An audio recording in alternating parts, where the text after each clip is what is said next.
Hello, stream. We're gonna redo. We're gonna redo this. Yesterday was a little bit of a disaster with this guide. I chalk it up to several reasons. Hello, Dino Kill. Partially, I was super hungry the whole time I was doing the stream, and which was making me really distracted, also giving me a slight headache. Also, I had not really thought through how I wanted to do the second one nearly as much as I wanted to do the redo of the original 5 builds to make Seraph cry. So we're going to basically ignore yesterday, and we're going to do it again from scratch, this time with feeling. And we're gonna do it a little differently. This time I'm going to be focusing exactly on the setups that I think are best and why I think they work really well, with all the tips and tricks, rather than more like the general, like I did yesterday. So I'm going to talk specifically about how to play it both tactically and strategically and do it a little bit better. So we're going to start officially in just a second as I get my mental bearings.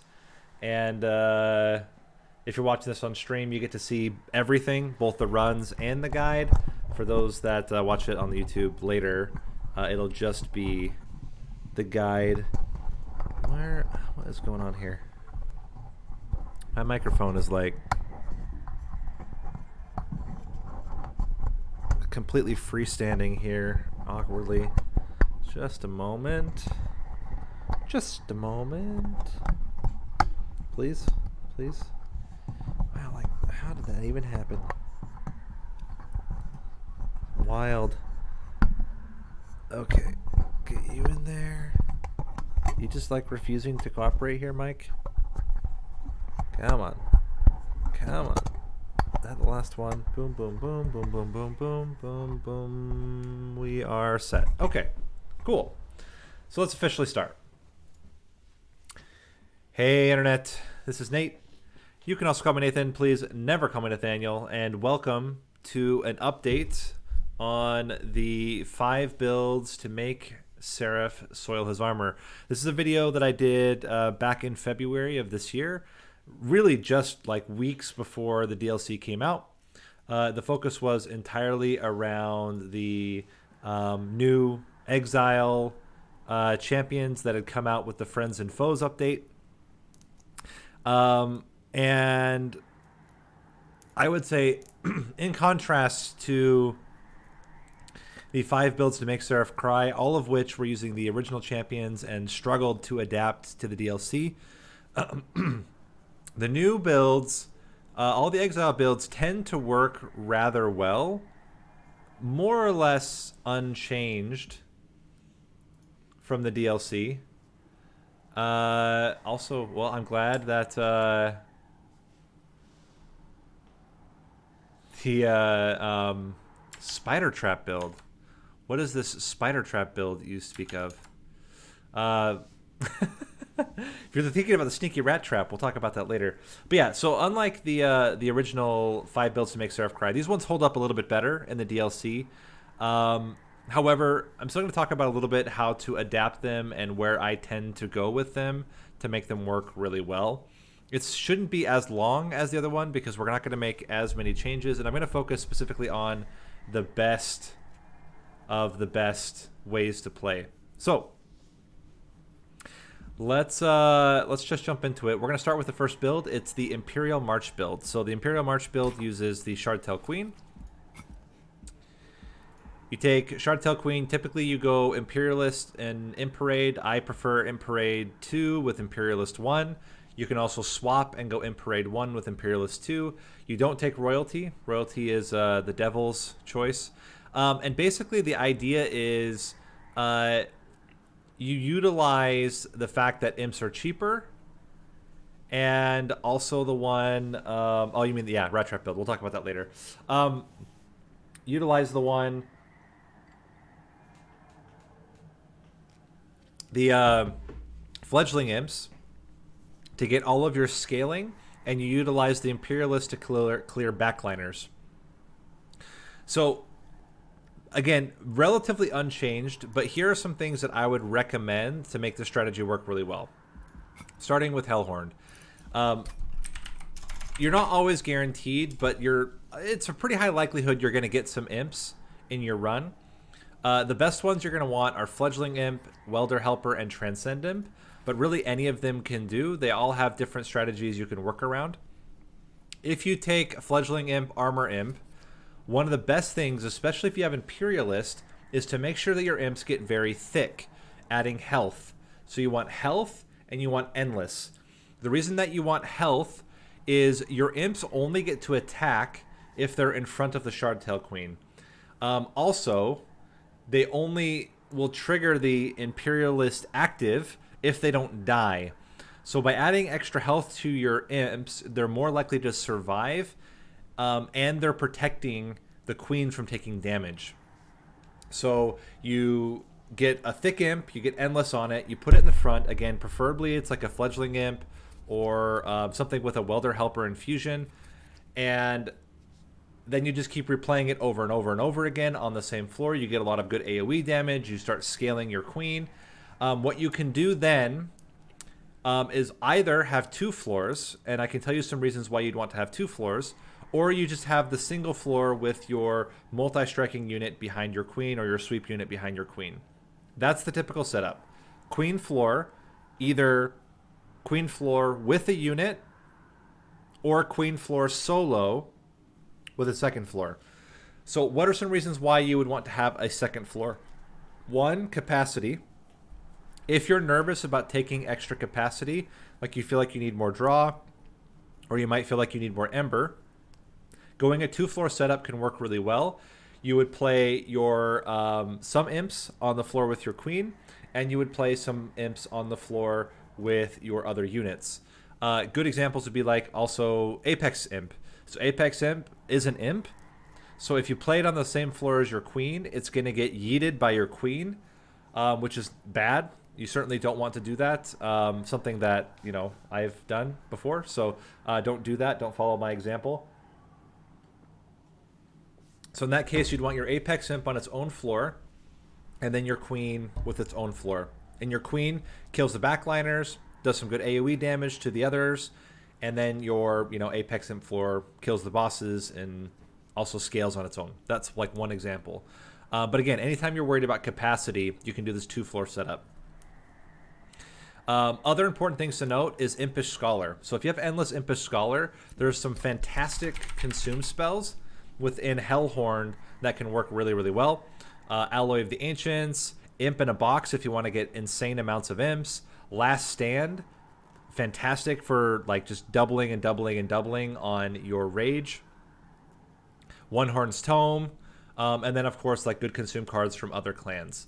So there's also some infinites. You can do things like with Awoken Hollow to be able to draw a whole bunch of cards every time you play your Apex, or every time you play your Impish Scholar. And by the way, you don't actually have to have Impish Scholar as a unit. Impish Scholar also has the same infusion. So if you want like a really kind of cool combo you can do is to get Pyre Chomper and then infuse an Impish Scholar onto the Pyre Chomper, so that every time you play it, you get Ember and you get back a card. Because oftentimes some of the best consume cards are going to be like 3 cost or even 5 cost, right? So by having both the Scholar and the Pyre Chomper, you get the Ember you need and you get the card you need to be able to play it again. And then, of course, Transcend Imp. It's another good reason why you want to take Imp Parade, is Imp Parade reduces the cost of Transcend Imp from 2 to 1, making it much easier to replay over and over and over again. So the whole build, again, revolves around playing Endless Imps, playing the Fledgling Imp that you generate out of your Queen's Imp Parade rank 2, and then doing AoE and scaling using your imps. Okay? That's the core build.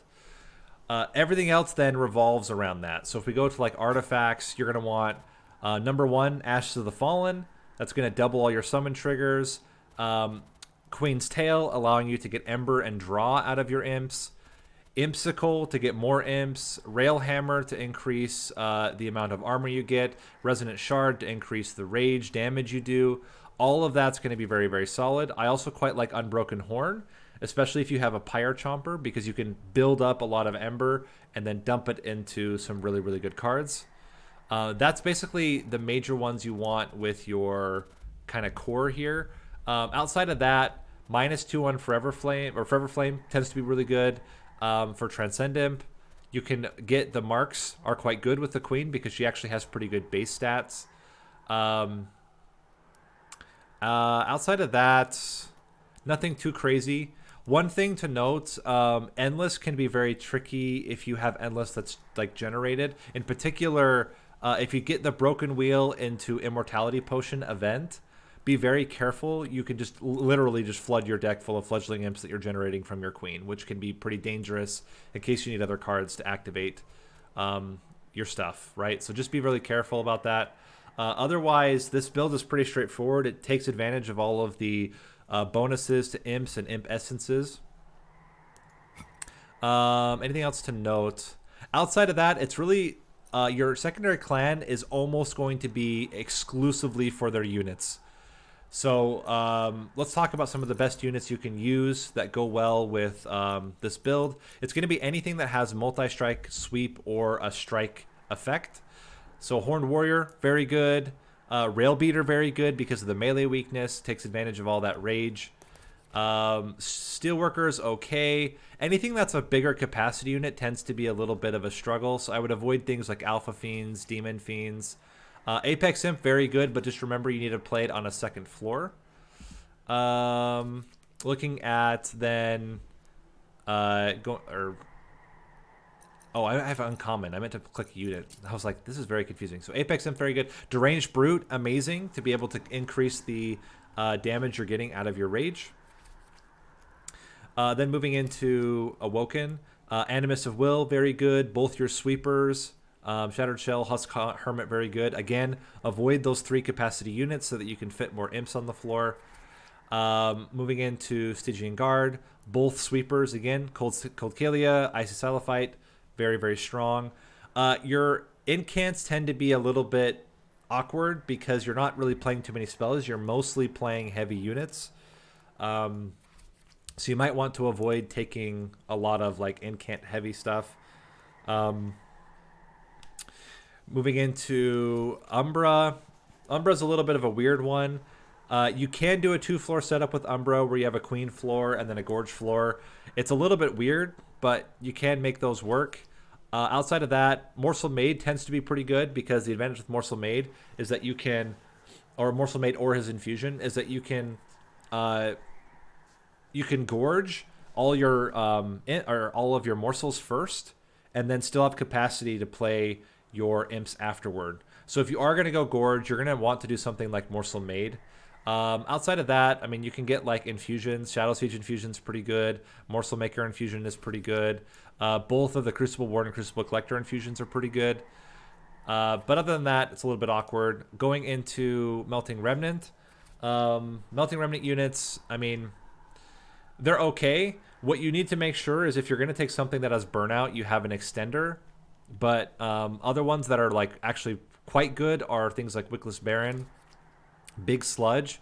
Even though I did mention taking 3 capacity units can be very risky, Big Sludge actually is really good if you can get the capacity or if you can shrink him down to 1 capacity. Just because the rage scaling is just nuts when you have your Imperialist killing off your imps every turn and killing the backliners. Other kind of cool things you can do is you can put the Tomb Essences onto imps so that you get the effect of the Extinguish trigger in addition to the imp itself dying due to Imperialist. So for example, you can put like a Molten Encasement onto like an Armor Imp or onto a Fledgling Imp, and then when they die you get that effect on the whole floor. You get stealth on the whole floor, which is kind of cool. Melting Remnant also has a good advantage because of the spells. So the spells in particular, you can get stealth, you can get reform. Reforming your imps tends to be very good because they get stronger. They're less likely to die to hits. They can block for your queen and then do their AoE afterward. And finally, with Wormkin, again, any smaller units are going to be quite good. So eggs can be okay because they're both quite small. Your Glare Minder is going to be really good because Sweep is going to go really well with the Rage. Outside of that, not particularly amazing. And then in terms of like neutral units, Spike Driver Colony is insane because it already has multi-strike. It's small. You can fit multiple of them on the floor. Dante also very good because he's going to have a lot of multi-strike. Then you can scale up his multi-strike with a lot of Rage. Hef, okay, but you will have to wait until you get enough capacity generated on the floor to start taking advantage of all of that extra space. Okay, so that's basically it. We're going to jump into what I would say is the best combo here for the run, which is Shardtail Queen with Melting Remnant with Reform. And then we will be back with the next build. Let's jump into the run. So again, Shardtail Queen. We're going to take Melting Remnant with Primitive Mold. And we're going to jump into it. I have googly eyes on so that I don't mess up my streak.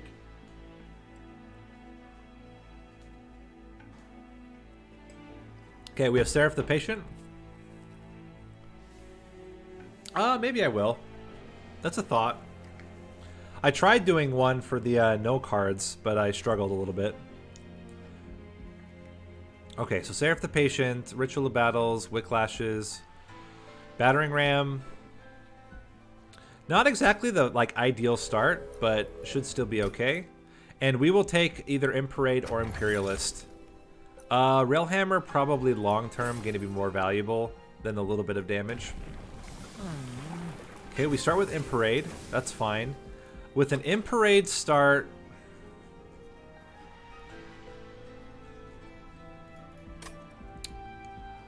I just feel like... I mean, the only thing we really want is Endless. If we can get an Imp. I'm going to take it. I think 10 shards is probably okay. We're going to go for this. We're going to get a lot of Queen's Implings. In fact, we already start with 2. So the fact that we have so many Queen's Implings already, I feel like we can play this out. Plus, if we can reform one. Yeah, exactly. So we can go you. And we could play this one, but I'm going to chill for now. I'm going to see if we can get better ones. Let's go 1, 2. Can put a Wicklash for now. We should be able to get 3 on the floor. Let's see what we get out of this. Let's go 1.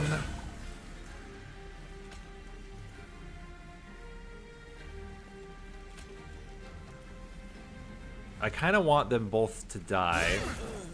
So he's going to die from burnout. He's going to die from not burnout. Let's kill 2 of these. And this should be totally fine. Okay. We'll play you. Reform 1. And go 1, 2. Hit him for another 10.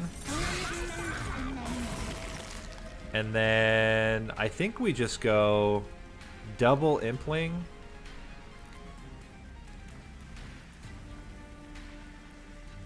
Double Impling Ritual of Battle. Maybe gets us there. Ritual of Battle would double the damage. So 40, hit, heal, hit, 38. I think this gets the kill, and then we just take 3 pyre damage. Yep.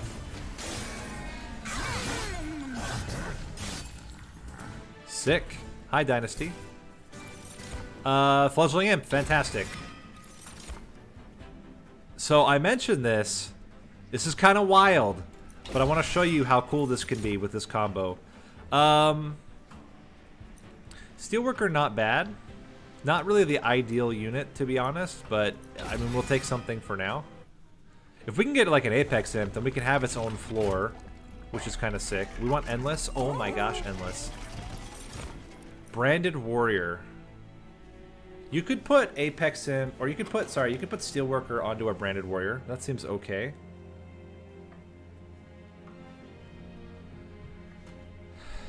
Yeah, this is fine.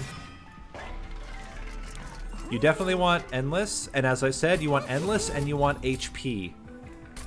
Now it's going to be able to block hits in addition to dying, which is amazing. Assuming we get Imperialist. Basically, we have to get Imperialist to make it work. Okay, Hell's Banners, fantastic. This is already coming together really, really well.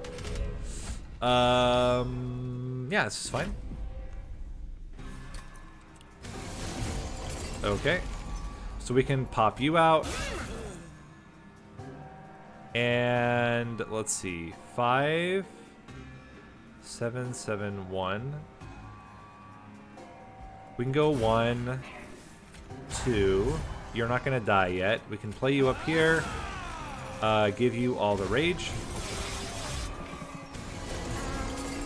And yes, I did intend to sack that guy, so no stress here. We can put the Steelworker out as well. 1, 2, 3. Okay, so let's go with you, even though you're all gonna die. Play you here. We're all gonna die. Let's... Oh, this is interesting. We'll be able to battering ram, which will help us get through some of the units here. Let's go 1, 2, battering ram, and we kill everything. Look at that. That's pretty sick. Roll this guy out here for fun. And okay, so we can bring back another unit. Go 1, 2. I think we just stack you up even more. And play these guys out here. And we should be good. We have a lot of damage coming out from the Queen. Also, we can just play you. Get wrecked. Very, very solid. Very, very solid so far. Another Fledgling Imp. So now we have to make a choice. I was planning to put the explosive on the Fledgling Imp to get a burst out of the hit. I think I still might go for that and skip here. Do we want a hidden passage? Do we want AoE? Ooh, I think not. I think we're gonna skip. And we're gonna chill here as well. Okay, so let's go left. Do we have any spells we want to do anything with? Making the rituals cheaper would not be bad. However, there's so many good artifacts. I feel like almost every artifact is useful for us, like double rage, for example. We can skip this, and what do we get?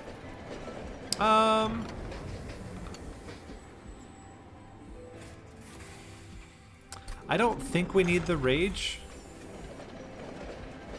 We have quite a bit of money. I feel like we're in a good spot already. Let's just go. Continue on our journey here. We'll continue to play the Steelworker and the Shard-Tailed Queen together. This is totally fine. We can block like so. Play you here. And this is totally fine. We want to get a couple imps out in the middle floor. 1, 2. Allows us to get a nice clean kill there. And we can pop these guys down here. And we'll get 3 damage. Not bad. I mean, we'll always have a chump blocker. That's the advantage. Okay. So let's bring back some better imps. You are quite good into you. They block all the hits. We can build up some rage onto you. And let's toss this guy out here. Okay. I don't play the daily challenges usually at all. I usually play them only on request. I just don't love them as much as some people do. I used to do them all the time, but not so much anymore. But on request, I will do them sometimes. I think we can play you to keep this guy alive. You here. Blast you. And we can do this so that you'll die in 2 turns no matter what. Holy crap. Any way we can kill this guy early? Yeah, there's a way. So we play 1, 2. 52 plus 23 is exact damage. So we only take 2 damage to the fire. Cool. Okay. We can play him there, but I'm also like...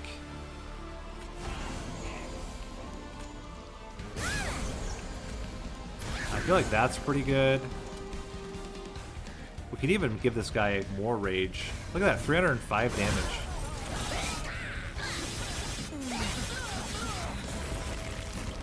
Okay. 1, 2, and you're dead. We killed 1 floor earlier. Not bad. Intent on death. We don't have a huge use for it yet. Unless we wanted to get like one of these things, but I don't think that's very good. I do like remove all debuff effects from a unit though.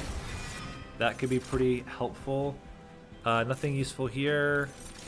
And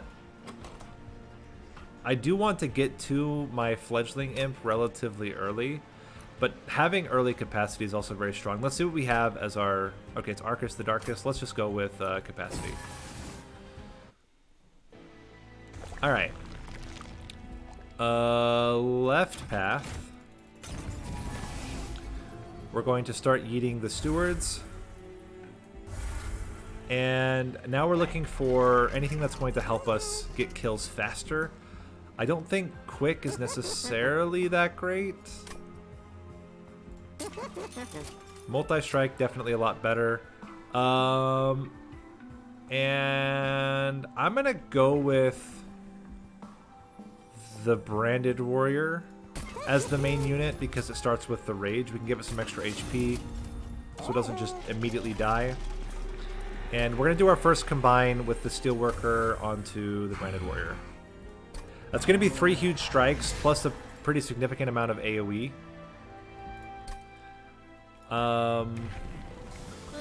Imperialist, fantastic. Now we can kill off our imp every turn. And then we'll get fledgling imps at rank 3. Okay, armor 15. Yeah, this should be okay. We're doing 20 AoE.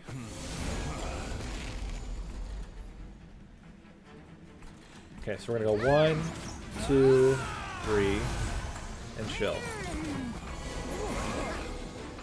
Okay. Can bring back the other one as well. Go 1 and 2. Now we clear the floors. Give you more rage. Got him.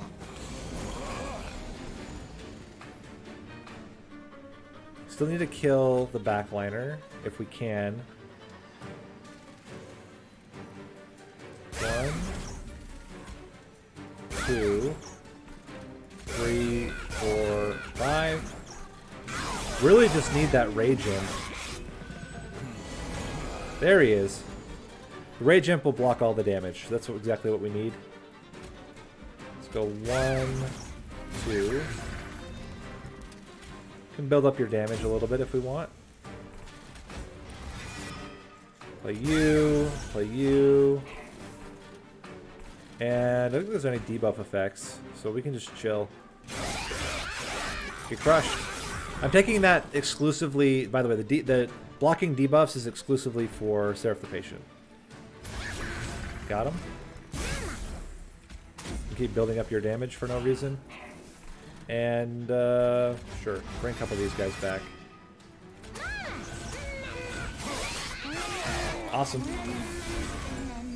Yeah, the health on the Fledgling Imp is extremely useful. Don't underestimate the value of having massive amounts of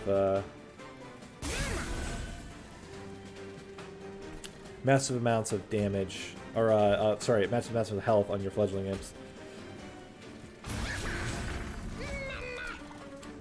Can build you up.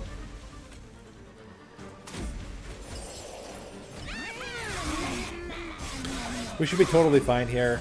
We have quite a bit of armor on our backliner. Plus we can block with these guys, kill the one in the front, give you even more rage. Get wrecked. Very crushing. March of Shields. I don't think we need it. Although, I gotta think, like during Divinity Fight, it's only going to be 9 armor per turn. This might actually be really good. Engulfed in Smoke is also very good.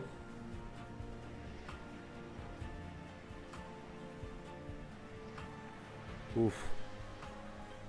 I think we're going to go with armor, though, over stealth. And our units are all basically fully upgraded. So even though I like the removal, we're going to go right path. Double extinguish trigger. That's fantastic. So now what we're going to do is merge the tomb onto the fledgling imp.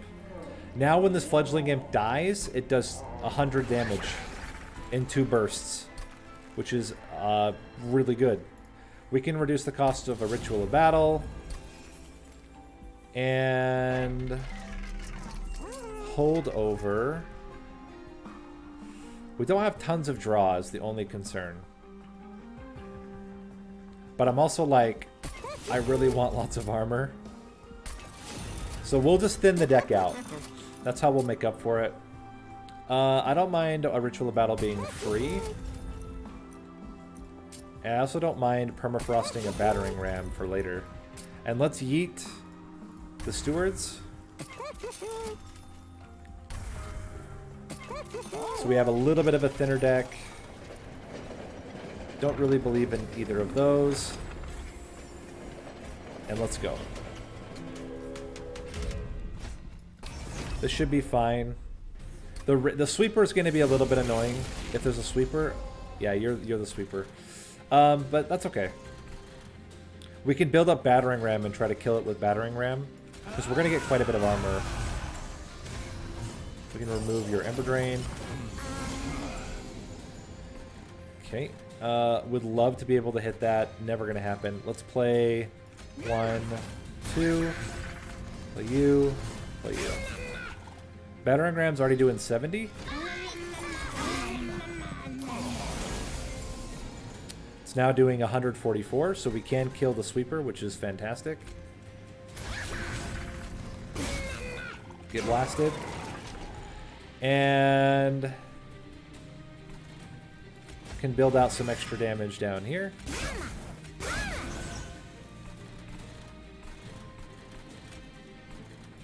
That. Okay. Is this another sweeper? It's another sweeper. Okay, but I think we're okay now. Do that. Go 1, 2. Play these guys at the bottom. We're already in a great spot right now. We can keep stacking armor. Keep building up big stats. By the way, the reason I keep whiplashing the Fledgling Imp is it doesn't matter. It won't get burnout. And by using it on the Fledgling Imp over and over again, I can continue to increase its health, which is pretty good. Okay, we want the biggest imp we can find. Hey, Kaskaskus. Wow, that's quite the name. Thank you for the follow. Hope you're enjoying the stream. Boom, boom. Boom, boom, boom, boom. We just reduced the amount of damage. We don't kill the backliner, but I think that's acceptable. We only take a tiny bit of damage here. And 56 damage is not too bad. Well, I'm glad you've been enjoying the YouTube videos. Just continue this. And I think with 232 damage, we're crushing.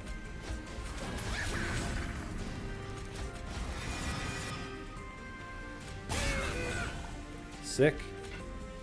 Get wrecked.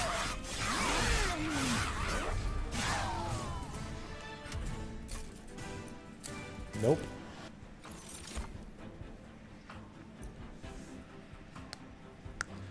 Oof. I am wondering about, like, Impish Scholar. Is Impish Scholar worth it? We don't have anything that consumes right now, but if we got something that consumes, this would be so sick. I'm going to take it with the assumption that maybe we get something incredible later on that makes it worthwhile. If we don't, then we just yeet it. Okay, removal and dupe. What would we dupe? Maybe the battering ram. Is that crazy? I definitely want to remove the 2 train stewards, or I guess there's no more train stewards. I guess I would remove more fledgling imps. What? Oh, the yeah, it's pretty bad. I like duping the battering ram though. I feel like that's really good. So we're going to remove I'm going to remove 2 primitive molds because the imps are easy to play out. I'm going to dupe the battering ram. It's almost always going to be useful. I could have put -2 on it. I'm filled with regret. Oh, man.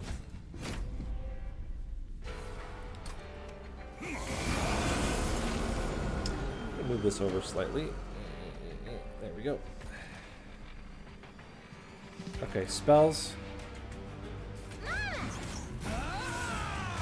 We don't really need the Impish Scholar right now, so we can just get rid of it. Contrition. Okay, we gotta be very careful about Contrition. Also, we gotta not play spells on... Ooh. I mean, every one of these... It's from a spell. Okay, we're good.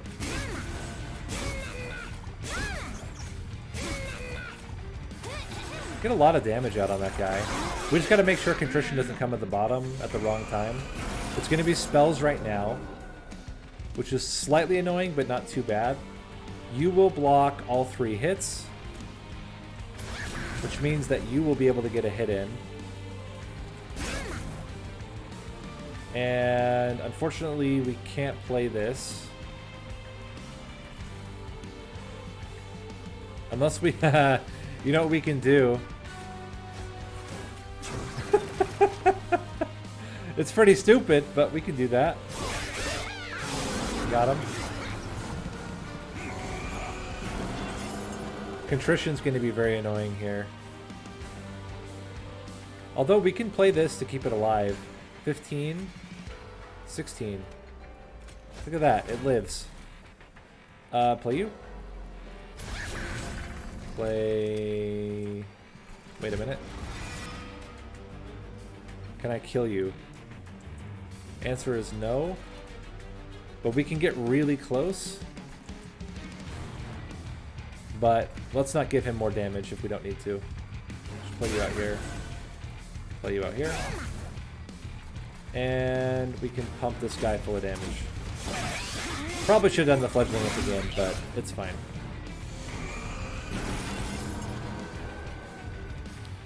Oh, fantastic. Get blasted. Do that again. Crap. Keep you alive. Play these guys out. Okay. Just want to avoid giving this guy too much rage. Hellhorned Harvest is, again, pretty annoying. Let's just play the 1 imp then.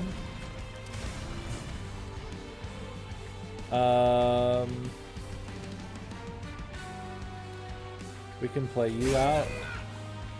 This would give you 17. Not enough to live. How about like that? Yeah, we get 1 garbage. Fantastic. We can battering ram this guy again. Love that. I keep not playing this March of Shields correctly. I guess it's fine. I mean, we're doing lots of damage, but it's not correct how we're doing this. I guess this is still better. The net gain is still quite high. But it would definitely make more sense to always play it first.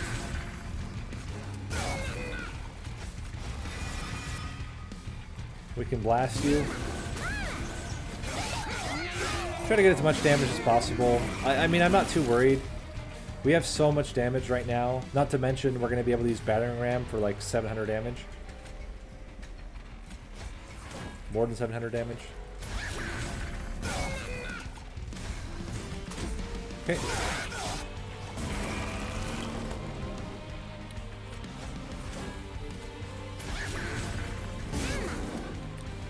Oh, we can't actually. It just hits his shield. You're totally right. He had spell shield. It's fine. We were in good shape there. Doubling the armor.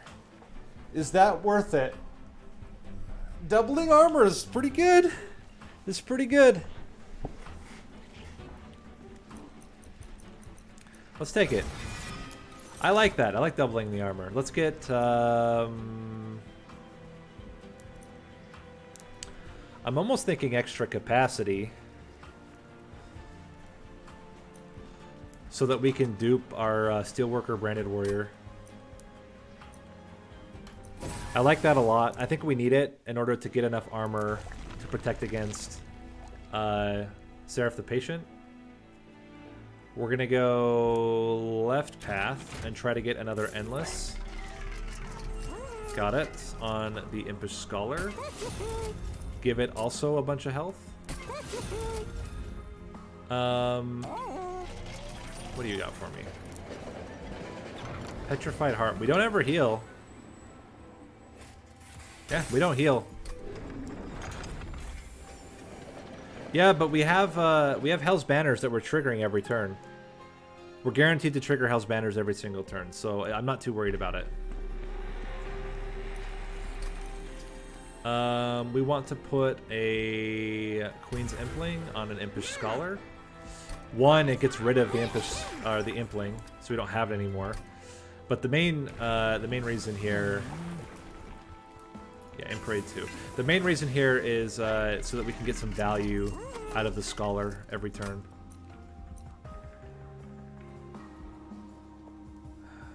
Do we want to purge another one right now? I'm going to save my money, because we might be able to get a good artifact later.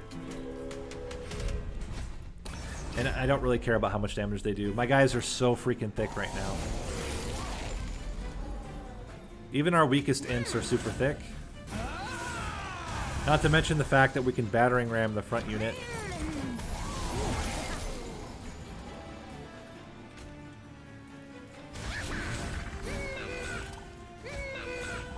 We can already double. I'm gonna do that. We can double battering ram here.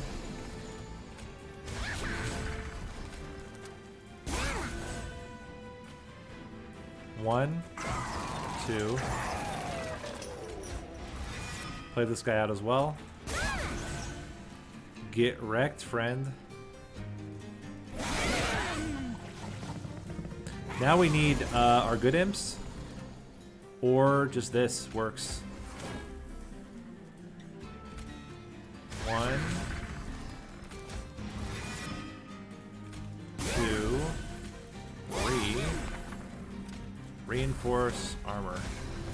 And look at that, 100 armor. Ouch. Minor problem, minor problem.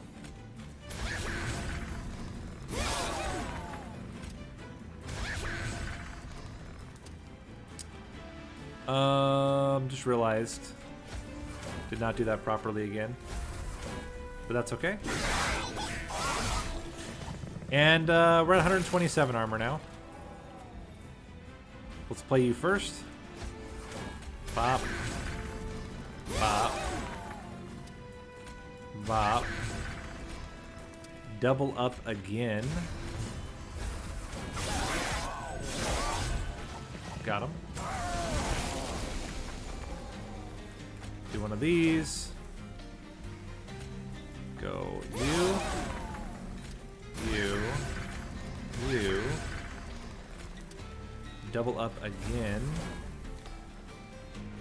And we gotta play one. So we can kill this backliner. But by the way, we're gonna be able to battering ram him. 4,000 damage.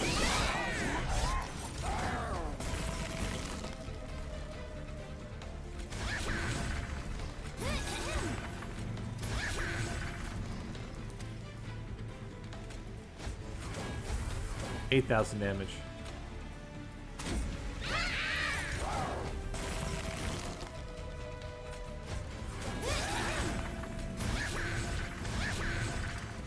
Just a casual 17,000 damage.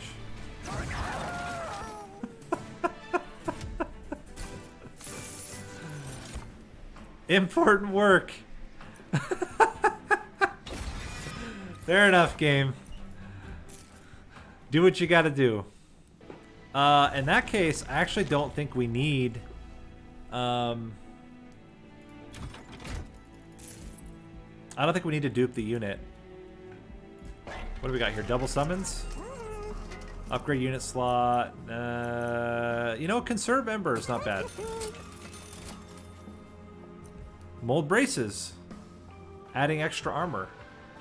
That's going to be 9 armor every time. Let's see what we get for spell upgrades first. Holdover. Holdover on important work. Pretty good. We can get a free artifact here. Units are free. Oh my gosh, Queen's Tail. Yes. -1 on reinforce. I want to make it 0 or minus. I want to make it cheaper. Is what I'm trying to say here. Make you 1 cost now. And we can remove 1 last impling. And I think we still just dupe the important work. Dupe important work, or do we dupe... You know what? I'm going to dupe a 1-cost battering ram. Let's go. This build is just wild. Out of this world level of spell damage. They're about to get wrecked. Oh my gosh. We already got our buddy.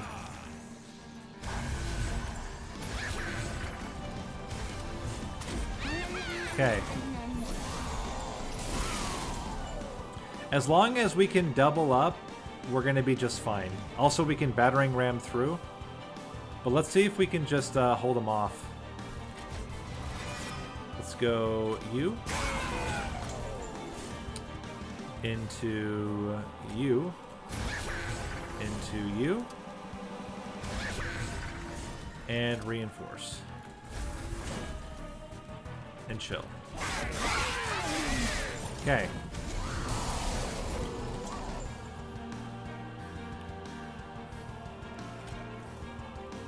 One, 2, 3. Also, watch this. Blast him. And you know what? I'm gonna play this here, so we can have a free shot onto him immediately. Okay. We got it. Oh my gosh, we got it. Get ready. You go 1, 2, 3, reinforce. Do that. Play him again. Reinforce. 600 damage each. Also remove all of that. And blast you here. Play that there. Do we do it now? I think we wait. There's a good chance we'll be able to hit him with one again soon. Okay, so we have to be able to kill at least one floor before it gets to us. How are we going to do that?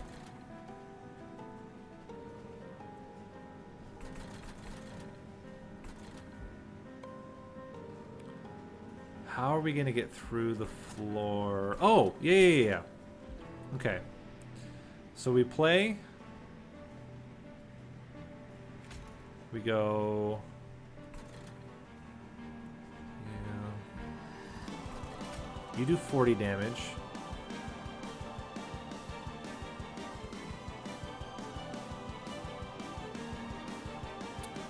Just thinking. So play this.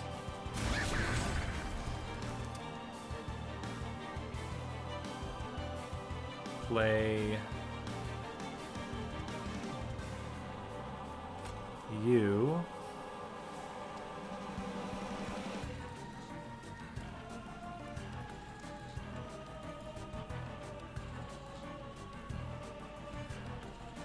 Just gotta think about this. Play you and you.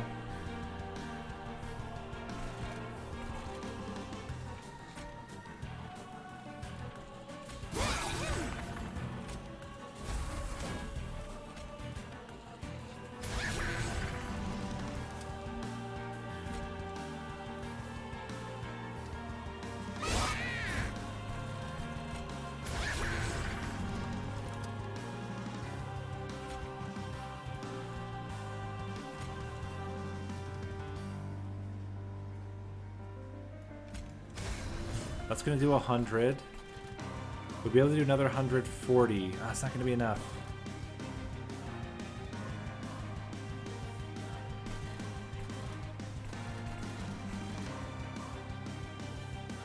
Ah, that's what we do.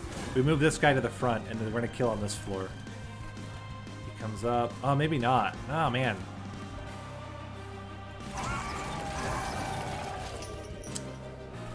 I'm just not sure. I don't think we can get him.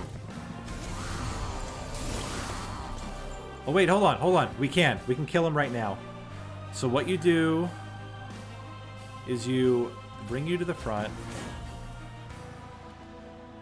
Then we play this to kill him. Double up the damage. Play you. Oh crap, now we don't have our battering rams.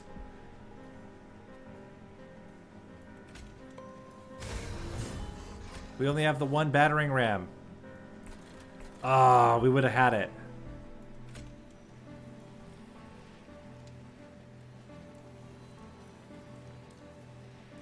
Dang it, we would have had it if I had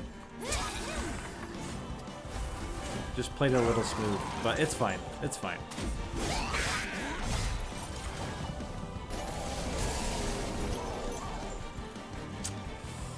Ah, there was a way. There was a way to do it, but I messed it up. I guess it's fine, though. We'll just get massive amounts of armor. That's... I guess that's okay.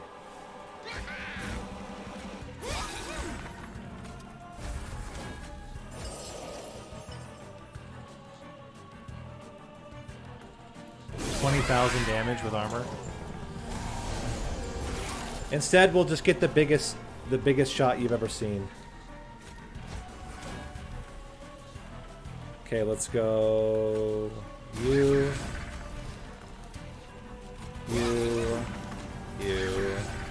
Reinforce. Do that again. Oh, he's at max. 9999.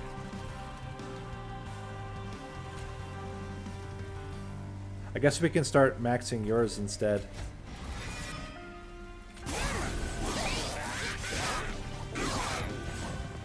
Literally can't get any more armor. Okay. Let's move you up to the front now. Go 1, 2, 3. Reinforce. Get him out there. Play him again. Reinforce.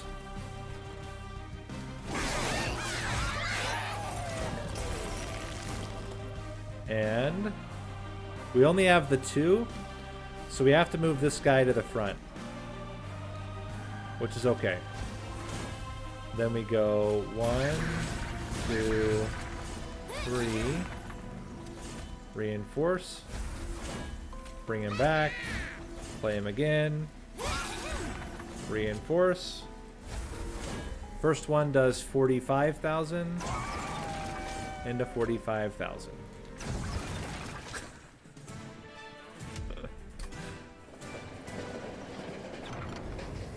We're not going to do blank pages. Okay. Divinity's going to be hard. Divinity's going to be hard because we have to be able to kill off all of the units in time, which is not easy. Okay.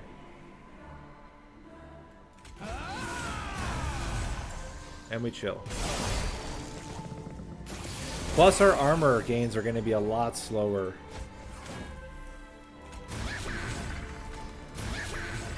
Okay, that's pretty good though, as a start. Okay. Okay.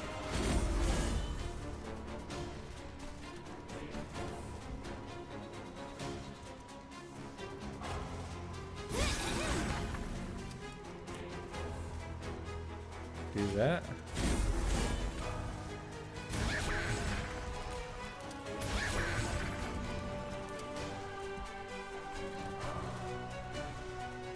Die here.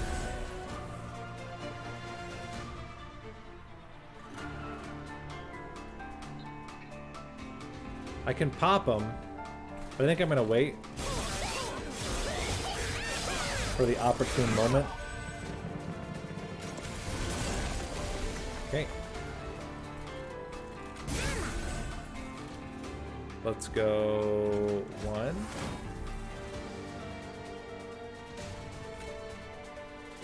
2, 3, 4. Reinforce. Everything's dying. That's good news.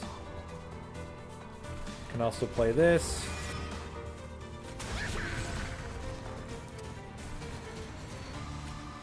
And we can chill. And next turn we're gonna battering ram. And just get lots of damage onto Divinity. So we start with this. Yeah, they have no chance. I might need to start thinking about doubling up his armor instead. I'll have to see. So we start with this guy.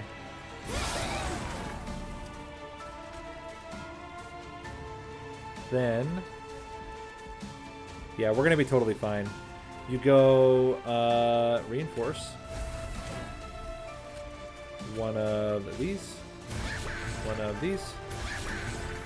Play this. You can go battering ram. Battering ram. Battering ram. Triple up. And we're good. 638 damage. Okay. Now we need to do a little Yankee swap. And play... you. This. And this. Double up his armor, double up her armor again. Give him extra rage. Wow, you're actually not dying. That's incredible. Okay, fair enough. We're gonna take some pyre damage.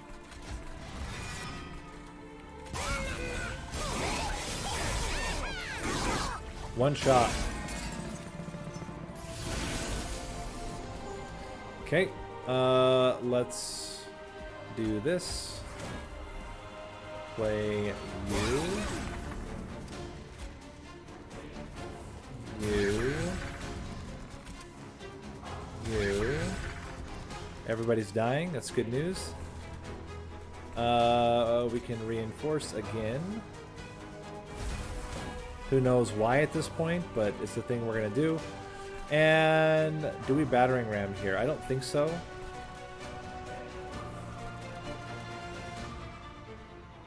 I think we're good as is. A little nervous about this floor. This next floor coming up.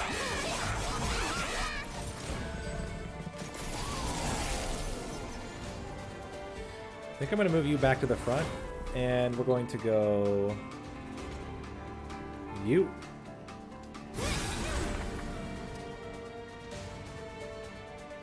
You. You. Reinforce. We can kill this one. Oh, watch this. Kill this one. Play it again. Battering ram, battering ram. Get wrecked. Now we don't take any Amber Drain. Not that we need it, like, it didn't matter. This could have been the turn that we killed everything. It's fine. Move you to the front. Blast you. Do one of these numbers. One of these numbers. Do a reinforce on you. Play that out. Do a reinforce on you. I mean, the Queen can solo. It's not that big of a deal, but ideally we don't have to do that. Do that. Do that. Do that. That. That. That. That. So we didn't get the flying kills with the battering rams. I think they needed to have piercing to do it, but still ended up being okay. Very solid win. Very solid win. Unlimited armor. Not bad.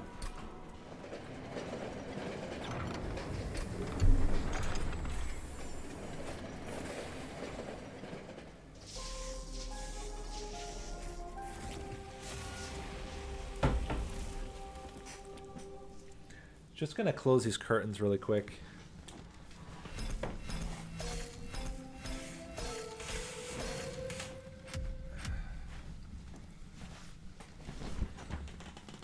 There we go. Much more balanced lighting now. That last event thing comes up when you have more than 150 shards after you beat Divinity. And it's supposed to be like, hey, look, there's more, but so far there's not more. We're still waiting. Okay. Back to the guide. So, next up, we are going to cover the Wildington run, or Wildington build. It's the Rat Trap, Sneaky Rat Trap build. This one's pretty straightforward as well, similar to the last one. The idea here is that you get... Strangler. Usually you want 1 rank of Strangler, 2 ranks of whatever else. So either you get rank 2 Predator and you have Quick and Multi-Strike, or you have rank 2 Thorn Lord to get more HP and also be able to scale up off of spells. Different ways to play the Rat Trap, but the whole thing comes down to sustain. The reason why it's so good is that Strangler has the root, which means that he will block the enemies from going to the next floor. And that essentially means that you'll never get pyre damage as long as your Wildington lives. So then the entire build revolves around what are the best ways to keep Wildington alive so that you can root all the enemies and kill all the enemies. So there are different strategies. Within Awoken itself, probably the easiest way is just to have a holdover Unleash the Wildwood. So you have holdover Unleash the Wildwood at 0 cost, and every single turn you heal up to full. That will enable you to defeat all of the units on basically any floor across any fight. The only issue is it won't defeat during Relentless, which is a big problem. So the other part of this build that's a big struggle is how do you not only keep Wildington alive to kill off all the units, how do you kill off the bosses at the end? So then you need to talk about scaling, and there's lots of different methods of scaling. One of the nice things about this particular run is that because you have Wildington, you also have root seeds. Root seeds, 1 cost, starter card, apply 2 damage, draw 1 card. So root seeds allows you to do a few things. One, because you have a starter card that enables more draw, you actually don't need to take extra draw artifacts from bosses, so you can fit more units on the floor. So if you think there's normally 5 capacity, if you add 2 extra capacity, you can fit 2 extra 2 capacity units on the floor with Wildington to try to get enough damage scaling. And then you just want units that are going to scale up rather well on their own. And there are lots of different ways you can try to do that. You can either just get big, thick units, or you can get things like Shattered Shell, which will scale its own damage as it kills things. You can get big multi-strikers that can take advantage of the root seeds. However you're going to do it, you're going to need to be able to scale that damage. The other one is Razor Sharp Edge. So you get a unit that has multi-strike or sweep, or even Wildington if you can't find anything better. And you play Razor Sharp Edge over and over and over and over again, scale up all that damage, and get ready for relentless combat. So there's 2, again, major components. Sustain and scaling damage enough to kill bosses. The other reason you want to scale damage enough is that there's a mechanic where if all of the units on the floor are rooted, and there would be on the next turn more than 7 units. So let's say you have 5 rooted at the top floor, and then 3 more come up. The last one of those 3 is going to skip the floor and go straight to the pyre. Sometimes it doesn't matter. Like if you have like a haste unit and the haste unit just drops to the top, like who cares? But if you're talking about like mini bosses from the Divinity fight, they'll just kill your pyre. So you got to be really careful that you're scaling enough that you can actually clear the floors to be able to kill, or so that you don't have things skip the floor and go straight to your pyre floor. The other part too is that as you're stacking up more and more units, you're going to be taking more and more damage. So sustain becomes harder and harder the more and more units that you have on the floor. So you got to be, again, very careful about how do you sustain and how do you get enough damage. Well, there's a couple of cheats for that. The number one is you take Melting Remnant. Melting Remnant is kind of a cheat for a couple of reasons. One, it has stealth. It has stealth in the form of Molten Encasement and has stealth in the form of, Engulfed in Smoke. If you have stealth, this now becomes not a regular Rat Trap build. This becomes a Sneaky Rat Trap build. Sneaky Rat Trap build, I think, is the strongest build in the entire game. It's the most reliable build at killing Divinity, even at unlimited shards. And the reason why is because the type of sustain that you get with stealth also sustains through bosses. If I have 20 stealth, that's 20 hits on the boss before they have a chance to actually combat. That's the first reason. The second reason is that you have Wickless Baron and Big Sludge. Now, Big Sludge, arguably tough to fit on the floor with Wildington. You have to get 2 extra capacity. But if you can fit Big Sludge or you can fit Wickless Baron, you're going to have a unit that not only is stealthed, but also scales as you're killing units. And because every single unit is guaranteed to die on the floor with Wildington, you also have guaranteed scaling on those units. So, like, Melting Remnant's just the auto pick. It's what you do when you go nuts. You play all your units out, or sorry, you play your Wildington, you play your Backliner, you play your Stealth Tomb, or you play your Engulfed in Smokes, and then you just blow out units every single turn. Super fun build. Really, really like it. It's what we're going to do for our run. But if you don't have Melting Remnant, you still want to make it work. You got to think about how am I going to keep my units alive and how am I going to scale them. If you do Hellhorned, you can do what I call fast and furious. So you can take Wildington, Predator, and then you just get like a bunch of Steelworkers or a bunch of Rail Beaters or something like that that scale really well, especially Steelworkers because they can give armor to the whole floor. You overstack with Hidden Passage or with Tiresome Climb. You get a whole bunch of units behind Wildington, and then Wildington makes sure that nothing ever leaves, and your other units help to kill everything, and also to make sure that you have enough sustain. And then if you have this, again, still getting Unleash the Wildwood, but then you can mix in armor.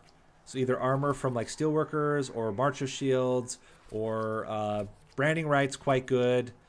You can like double up like we did before with the Reinforce, and you can get Alloy of the Ancients. So all these different ways to get armor is another way to sustain through all the fights. With Stygian Guard, you can do the same kind of thing, only you can't overstack, but instead you get a bunch of like incant units. You take Thornlord, and then you just incant like crazy.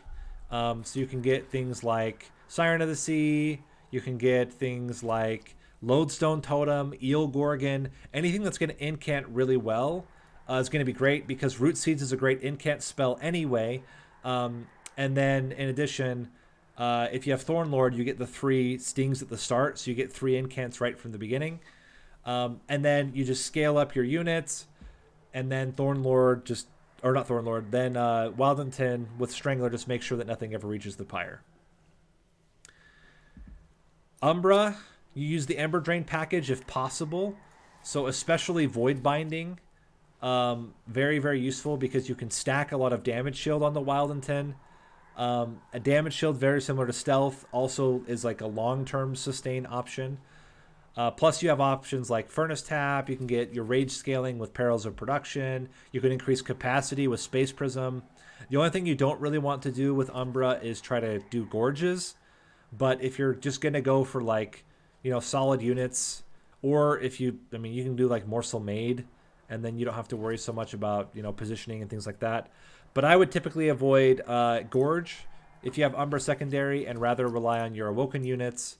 Or if you are going to Gorge, do something with Morsel Maid, and then just rely on the Ember Drain package to get your damage and sustain. We talked about Melting Remnant. And then with Wormkin, I actually really like eggs with this, because Root Seeds is a great way to trigger eggs.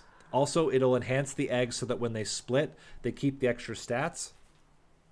Plus, you have lots of good options here like Echo Infusion, Echo Transfer, Soul Crushing Guilt. You have lots of ways to kind of get sustain, and you have like Force Contamination to get even more damage out on units.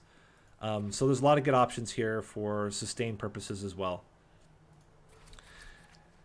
So with that, going into artifacts, biggest artifact you'll want is Emblem of Exiles. It's the best sustain option that you get out of the Awoken. Other options, Thornfruit tends to be quite good. And then, of course, if you have any stings at all, getting the sting enhancers can be quite good. Other good options, you can go things like Split Anvil, so that if you have something like the, what is it called? Cycle of Life, you have a good 3-cost spell that will make everything free and gives you more sustain through extra health. Days on the top floor can also significantly improve your ability to sustain. Jack Strips plus the where is it? Rules of Containment can help kill off backliners so that they won't hit your Wildington. Both marks are excellent because Wildington actually has pretty good base stats.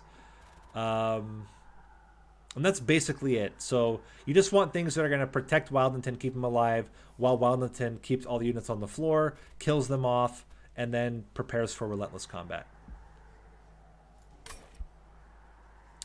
So that's enough about the build. Let's jump into the run. We're going to do it classic style with Melting Remnant. And do I want... Yeah, I want Primitive Mold. And let's go for it. So we need Strangler, and ideally some form of stealth relatively early.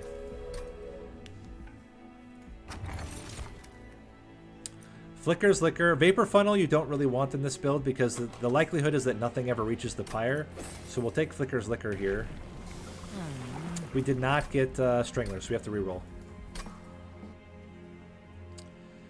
Okay. Strangler. Let's check that first. No Strangler. Try it again. Okay, this would be the ideal. We have Molten Encasement already. Strangler. Okay, so we have the perfect start. The perfect start is Molten Encasements with Strangler at the beginning. Then it's just kind of easy, but we can just show you how powerful this build is. It's pretty insane, to be honest. Spikes we're not going to worry about.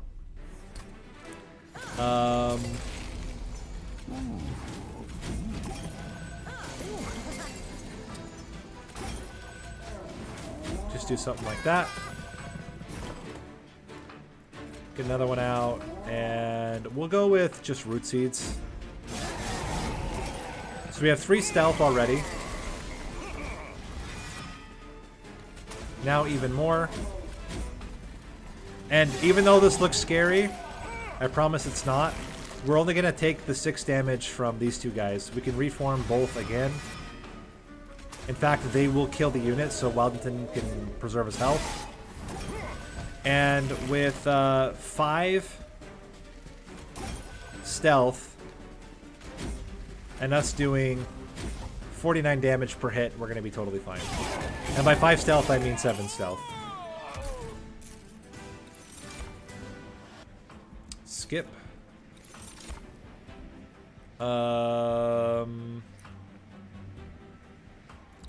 Thought about a draft, but I think we're okay. Any unit will do, but we really need endless. What factors? There are certain builds that you should never take divine boons. Little Icarus, Firelight, Brawler, Prince, unless you have Rage. Tethys, depending, but normally Tethys. Other ones, it's basically how good is your champion. So if you have a pretty decent champion that can do a lot of damage and has pretty good sustain, or you have damage scaling and or sustain in your opening hand or opening build, then you can take those divine boons.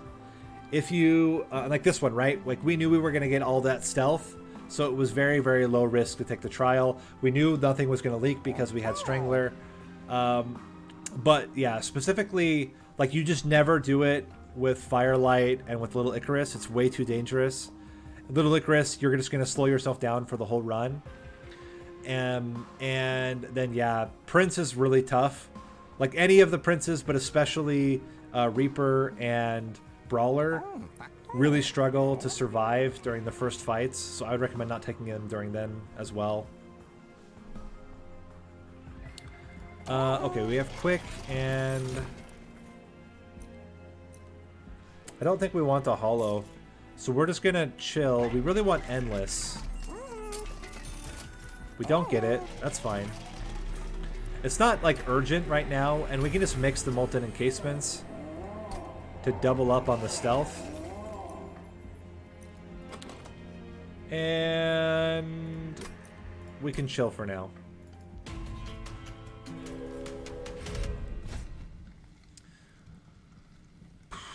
This one's a little bit scary,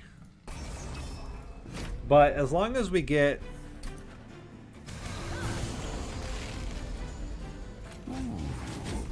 this one could be dangerous because there is going to be spikes. We can block with you. We have the tiniest bit of heal, but to be honest, it's not really a ton.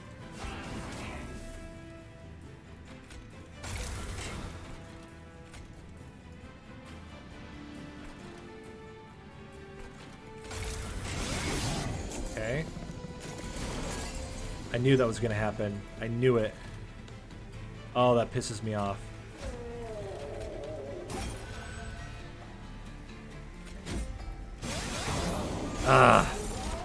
Now we could die if we don't get back specifically the stealth. Okay, we got it.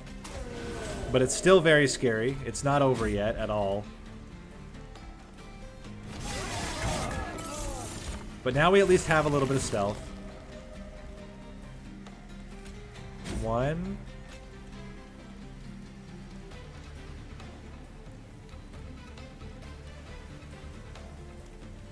2. I gotta think. Is the extra 10 worth it? We would lose an entire hit. 1, 2, 3 dead. I think it still is worth it. 109. Do we die? Yeah, we take 8 damage per hit. Damn, we have to restart just because of the playing the train steward out. You know what we're gonna do instead? I'm not gonna care about any of that garbage. We're just gonna play bottom floor. Because we just can't take that much damage. 2, 4, 8. It's too much. Play you here.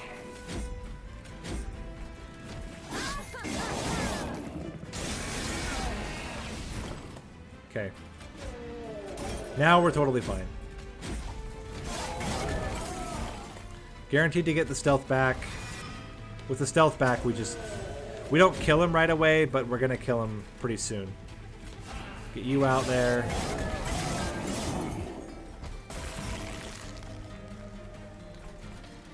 We can go 1, 2, 3. Oh, should have played the other one as well. My mistake. And 1 hit from you gets the kill. Okay. Woo! So apart from just like playing that like a moron, that was pretty good. Do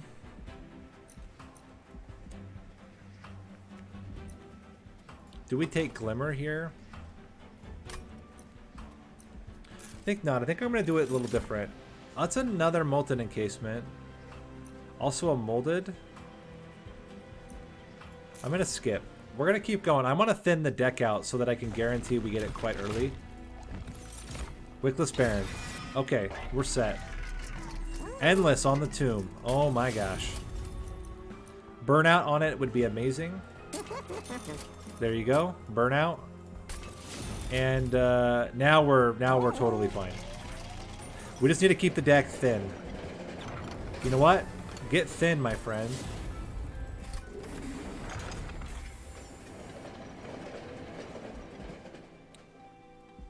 Take one of these, and let's start yeeting already. In fact, we can probably yeet the primitive molds before the train stewards. And let's go. Now we're completely fine. We thin the deck out, we get the stealth tomb out, and then we're in a good spot. Start building him up.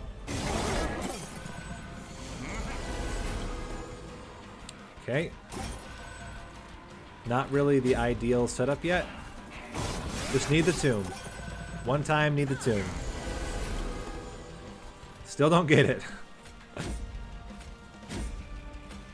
It's fine. Tomb, one time. It's the very last card in our deck. And now we're good.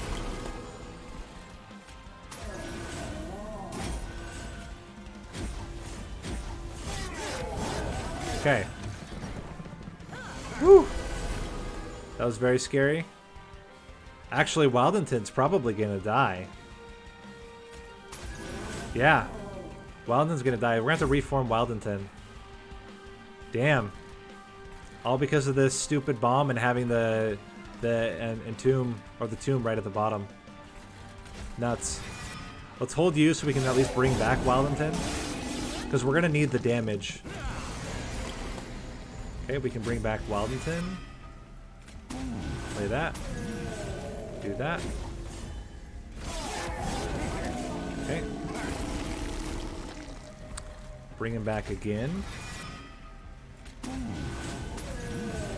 And now we're good. We have enough stealth that the backliner can kill everything, but... Or that the Wickless Baron kill everything. But then that was not good. Quick would also be pretty okay here. There's Quick. Okay. Animus. Onto the Baron. Very solid. We don't actually need extra capacity. Alternatively, we could double up on the Barons. I actually don't hate that at all. Let's double up on Barons, and then... So yeet 2 more Stewards. We don't take this no matter what it is. We merge the Animus onto the Baron, which reduces his attack, but gives him multi-strike. And then you dupe your Baron. And I think I'm going to go all in on Strangler here so we have a little bit more sustain until the tomb comes out. This is fine. These guys only do 6 damage. We're going to take some garbage though, which is going to be very annoying.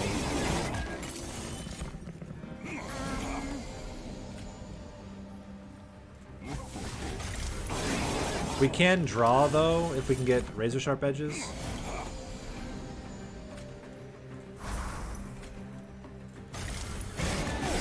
Okay. Now we're in that point where we're just having to make sure that we can kill off enough units.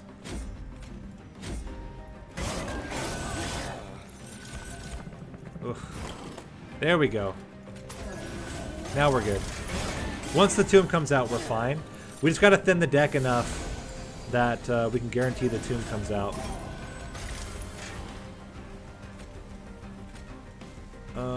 Let's just do one of these.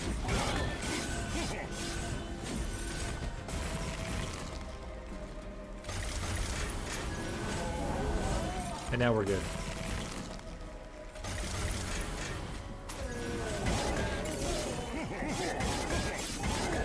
Whew. Thin the deck. Unleash is still not bad, but I think it's just about thinning the deck out. Also, if we can get a stealth straight up, we would take it. Continue to remove other stewards, primitive molds. I don't really want large stone. I don't mind getting extra HP. Yeah, but just get HP on both of them. They already have multi-strikes. Just getting them sustained. Okay, Emblem of Exiles is pretty good. Get a lot of money. And we're good. If we get double... I mean, we can get double anything. I mean, it doesn't really matter. We don't really need anything else, actually. Might as well go for it for fun.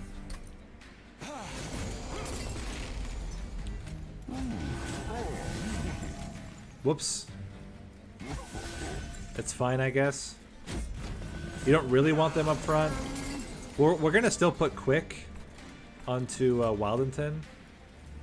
So it might be totally fine. We're guaranteed to get Quick and yeah, we're good. Okay.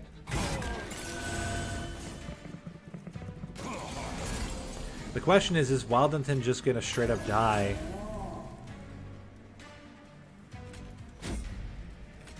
It's definitely possible.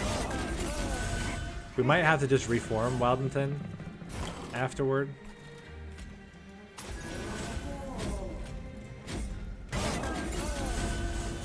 Maybe that's okay.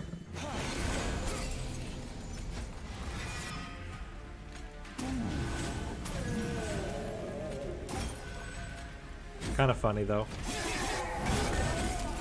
I mean, we're good. They killed off everything, so even if we can't play Wildington again, which we can here, which is funny, so we will.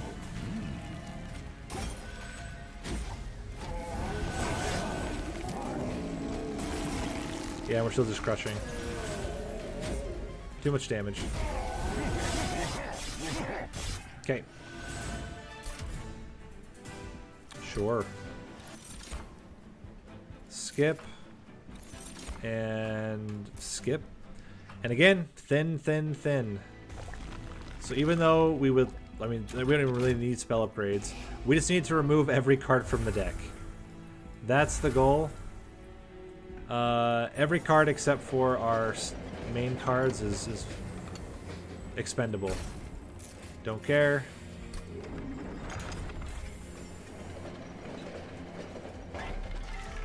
Let's continue to remove cards. We can remove... Probably Engraft is unnecessary. And... I'm even thinking like Razor Sharp Edge. I don't think we need scaling that much. They should scale pretty quickly just with root seeds. Although we're at the point now... No, I still think we get rid of them. I don't think we need them. We'll keep going. Okay, getting garbage. Not going to be super fun. We'll play on the bottom floor this time.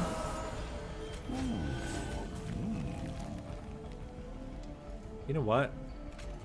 Let's do that. We know we're going to get one out, so why stress?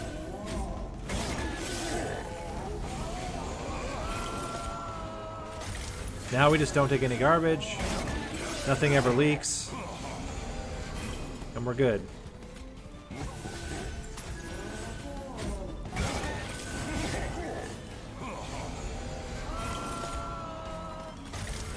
Look at that.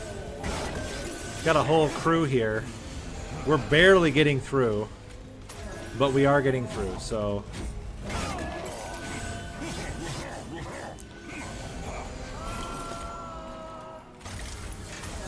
Cannot complain too much, but this was a little scary. I would still take some form of like AoE healing at this point. Either an immediate stealth. I don't think I would take Cycle. Adaptive Mutation might not be terrible. Just hold it to do a 1 heal if we need it. We're probably fine with Emblem though. So I'm not going to worry about it. We'll take more draw. And I think the squad's there. We get through our deck in 2 turns. And they can survive 1 turn. That's not bad. Just makes that first turn less risky for us.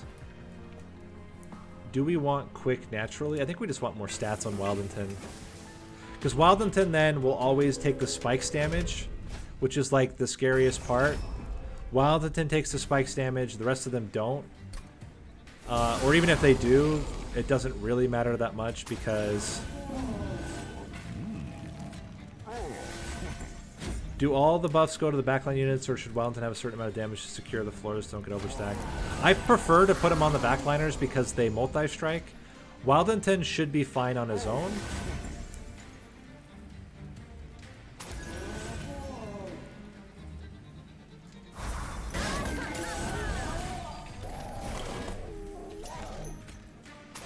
And by the time these guys are doing, like, you know, tons of damage...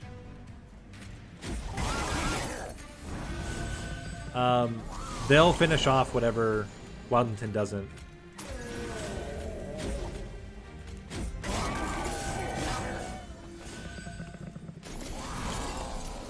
It's getting kind of spicy though, isn't it?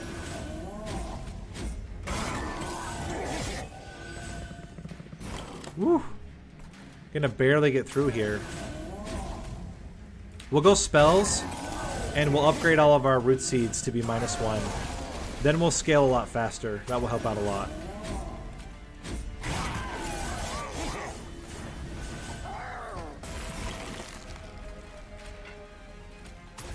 Also making Razor Sharp Edge cheaper would be really good.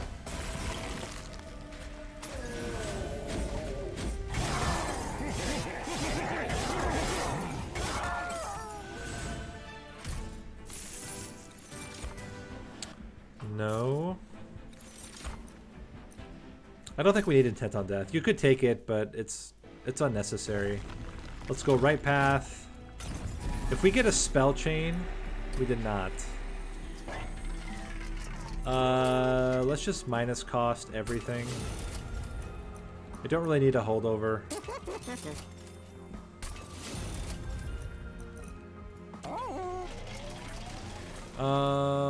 We can dupe the -1 root seeds. I know I took it away, but I think it's fine. Flicker's Liquor. Cleansing Water. That's fantastic. Let's go. And we're good.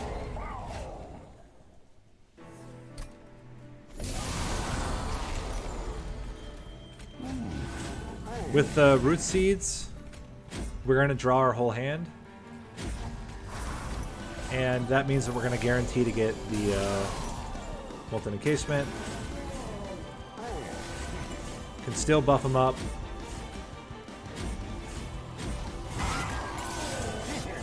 And now we're good.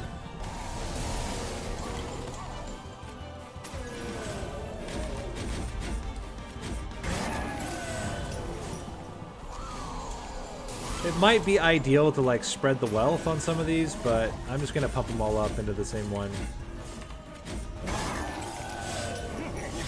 Because it doesn't really matter that much. And he can have all the melee weakness in the world.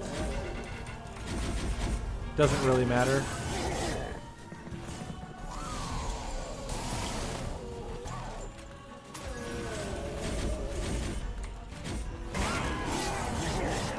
Got him. Still just burning through. We draw our whole hand every single turn.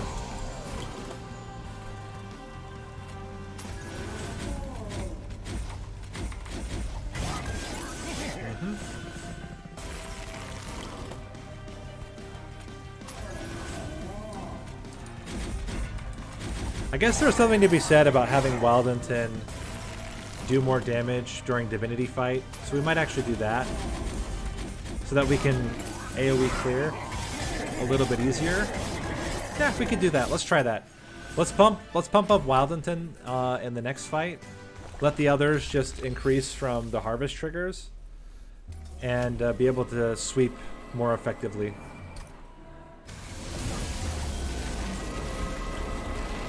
Okay. Gonna be very similar.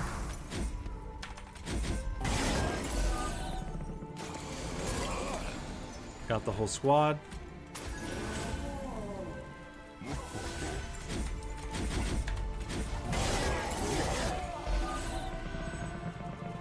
Now they won't take any more damage. Wildington will slowly gain health as well. He also just punches. It's this floor, which is scary. 3, 6, 9, 12, 15. It's only 15 damage, though.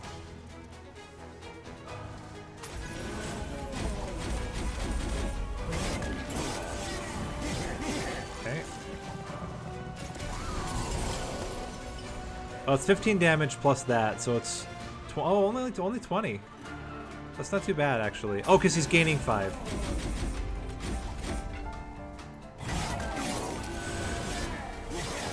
Okay. How much damage do the backliners have? 54? Not bad, actually.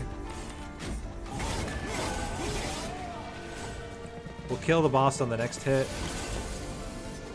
Which is good. We'll clear this floor, and then we'll also be able to clear the next floor. It's another 12 damage. Not too scary.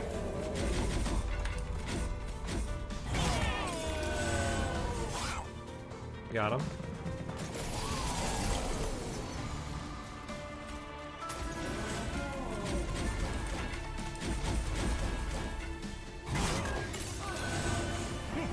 Okay.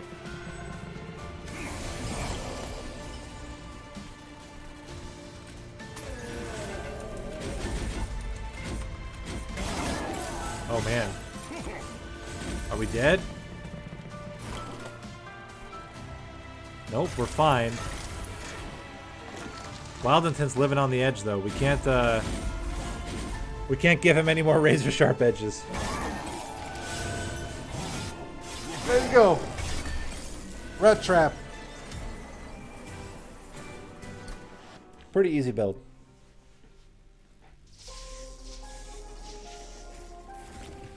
Apart from making mistakes on Ring 2, that was actually really smooth.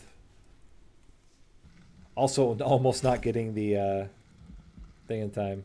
Hey, Be Thou Wrecked. Welcome.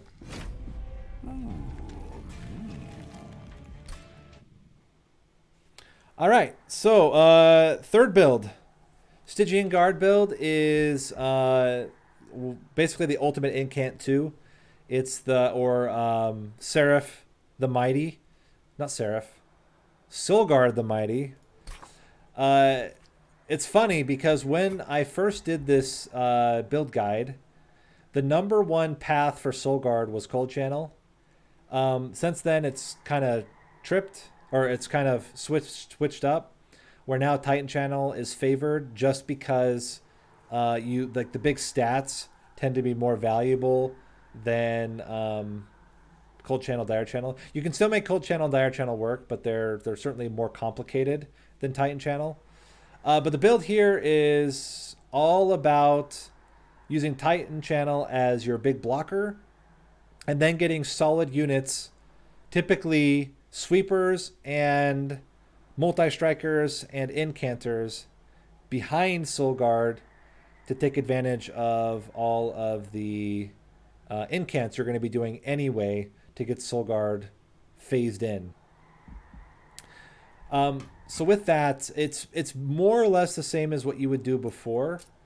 You're gonna want to get your sweepers, so your Cold Celia, your Cold Kalia, your Icy Silophyte, or you get things like Siren of the Sea, Lodestone Totem, Eel Gorgon.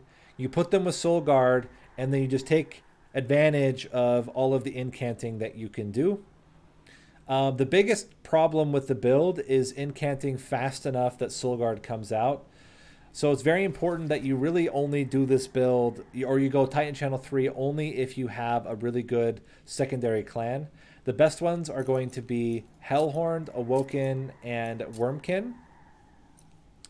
Umbra tends to be pretty slow because you just have a lot of like morsel generation, which is, I guess, arguably okay. Plink is actually decent. Maybe you could put this in the same arena. It just doesn't have good units is the problem with Umbra. But yeah, I guess you could go Umbra. You could go...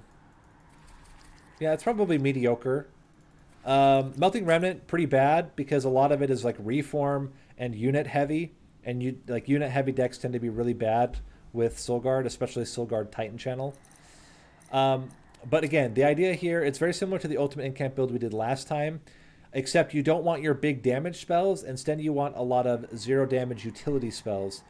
So things like Frenzied Swarm tends to be very good, as long as you only have one of them and it's your final card in the deck. Siren Song can be pretty good. Deep Offering is pretty good. Making other spells 0 cost. Like the Offering combos are all very good. So getting Offering Token plus Crypt Builder, Guardian's Amulet, Titan's Tooth all tend to be very good. And then you want to take advantage of your secondary cleanse spells. So Woken, Root Seeds, obviously going to be very good. Restore, very good. Razor Sharp Edge, very good. Engraft is amazing. Stings can be pretty good. All your 0 cost stuff over here, and snares, Pyrogrows, things like that tend to be okay. Pyrogrows a little iffy because then you do lose some draw, but otherwise very solid. Wormkin, very similar. You have a lot of 0 costs. Your Broken Memories, Echo Infusions, Echo Transfers, Proclamation tends to be very good. Soul Crushing Guilt, Return Soul, allows you to get even more incants. You definitely want Spell Chains if you can get them, so you can get multiples of spells in the same turn. Anything you can do to try to get Soulguard out as quickly as possible is going to help. And then, of course, your backliner. So out of Hellhorned, you typically are going to want things like Apex Imp, your Horned Warrior, maybe Rail Beater as well. Tends to be pretty good. You kind of want to avoid Imps. Imps don't typically go super well with Soulguard because they slow down your incanting, and Soulguard doesn't get affected by like summons until he's actually phased in. So you don't take advantage of all that very well. Awoken units, your Animus of Will, your Husk Hermit, Shattered Shell, all tend to be very strong. I would avoid the Hollows unless you have a restore, but you already have a giant unit in Soul Guard, so it's almost always going to be better that it has something that's a little bit more offensive than those units would be. Stygian Guard, again, Incanter, Sweepers. Umbra, not really any good units, to be honest. So I wouldn't necessarily want to go Umbra with this combo, but if you get Umbra, you can try to make a 2-floor setup work where you can create all of your morsels on one floor and then play them on your gorge floor. That can be okay. And in that case, you'd want something that's going to do a lot of either like the robot where you have a lot of multi-strikes, Morsel Maid where you have a lot of flexibility in how you play, and then Shadow Eater to get AoE. Those would be your best picks in that case. Melting Remnant, there's not really any superbly great units. Yeah, nothing really amazing here other than just like the internal synergies of Melting Remnant, which are all quite strong. Wormkin, eggs tend to be very strong because you're incanting a lot, and root seeds, if you no, sorry, not root seeds, your foregone power also is infused, so you can get a lot of incants and then hatch your eggs. Sweep, so your Glare Minder tends to be pretty good.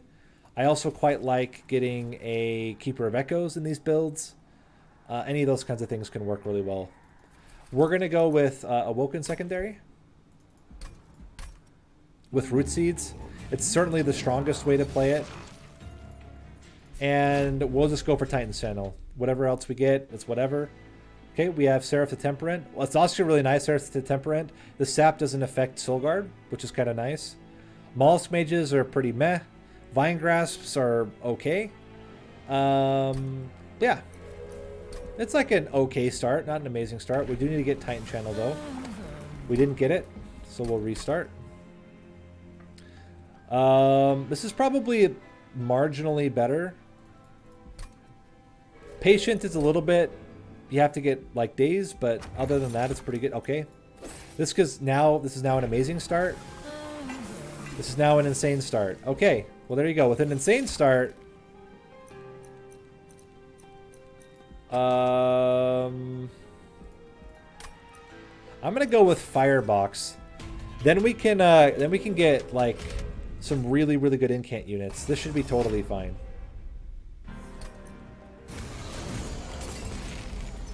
Get you out.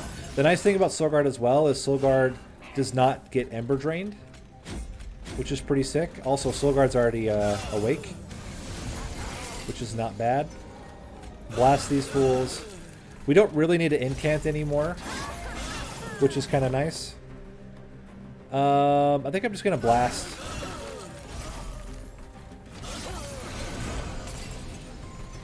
We can give you a Sharpen, play one of these. Give you extra damage. Kill another one off, and now we're good. Very easy finish. Cool. Clean. So sometimes you get the nuts. Like, what are you going to do? You get the nuts and game just kind of plays itself. Please get... Okay, Sweeper's great. We'll take a Colcelia. And I don't really want Large Stone. I don't mind some health and spikes on you. And a multi-strike on you. And some more health and spikes on you. Cool. We will Spell Chain. Honestly, just Spell Chain or Root Seeds is fine.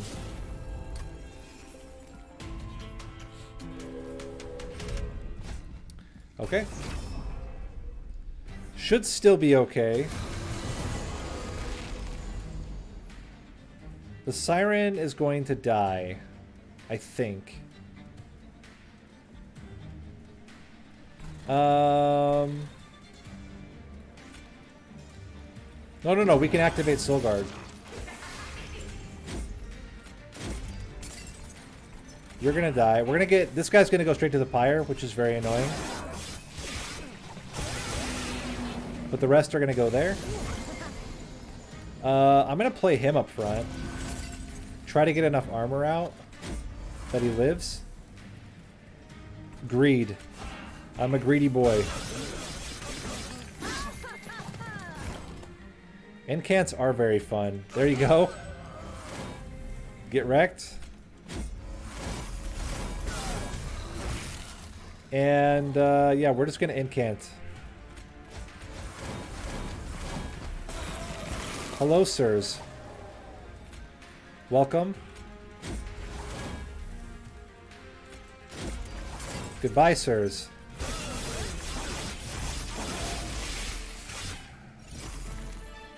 Cool. Offering token is amazing. Razor sharp edge is great. We're just getting all the things. Nothing to complain about so far. Don't really love any of that. Extra multi-strike? I guess. Sure, why not? And let's just keep rolling. A yeet stick. Oh, but thy holiest shield against patient is insane. We are going to get thy holiest shield. And let's go. That's another really good one to get spell chain onto. But if you can open, if you get intrinsic, actually, intrinsic would also be very sick. Let's just do a quick check here. You know, actually, we'll play this out. You'll love to see it.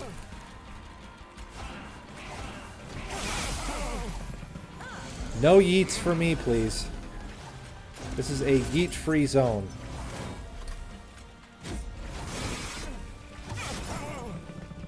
We just need to get a lot of spell upgrades now.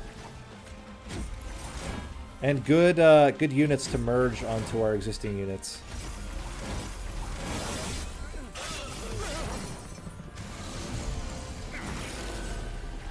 Get glimmered. Get armored. Or spiked. Oh my gosh. That is a full squad.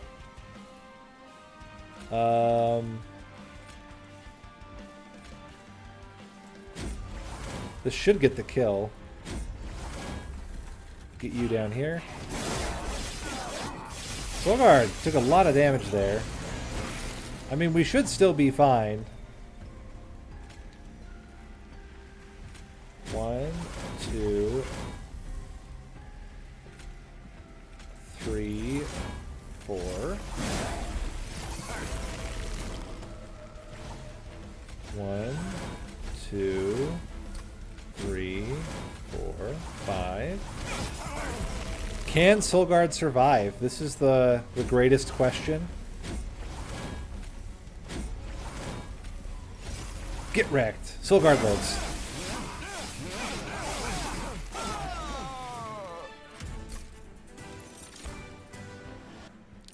None of this.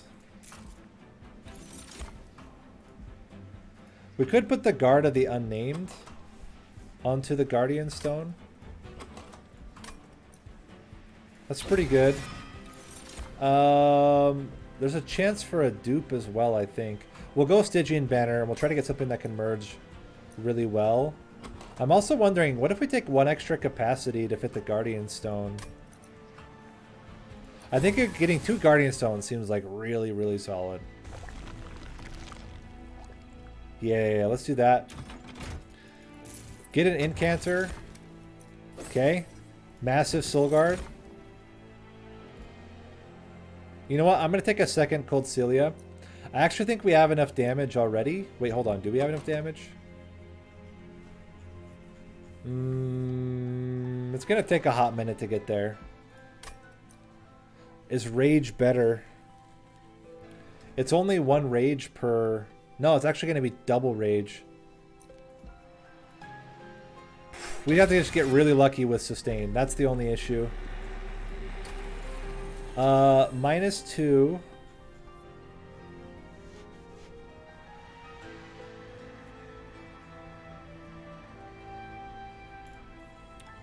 You know what we do? We -2 this Root Seeds. We intrinsic the Holiest Shield. And then we can just put the Holiest Shield into the Cold Celia opening turn. And then we're fine. Once it just consumes, like, we're good. It's going to be such a massive amount because we're going to get the opening Ember, and then it's going to be 2x damage shield. Yeah, it's going to be very, very solid. Not in this fight, but in later fights. You do get... These guys are not too scary. I think we'll get enough armor that we can make it work. Okay, kind of awkward.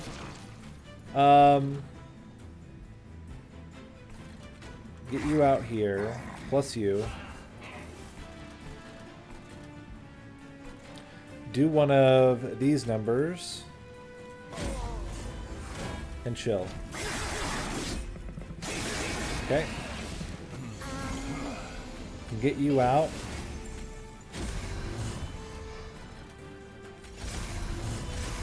Okay, Soulguard's almost awake. 2 root seeds and he wakes up. And then we're good. Now we just need the Guardian Stone. Don't have it yet. Glimmer is a big help.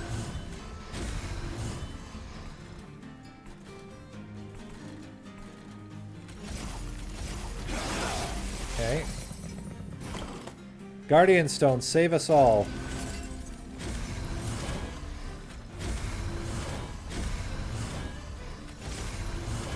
That rage is actually huge. Look how strong this guy is. That's insane.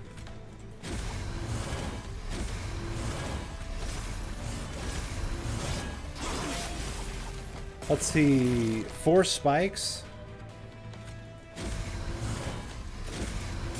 But we're doing 300 damage. Correct? Oh my gosh.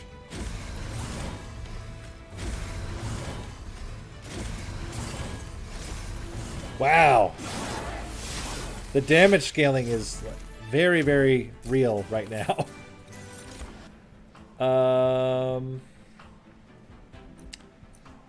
Guardian's Amulet's interesting.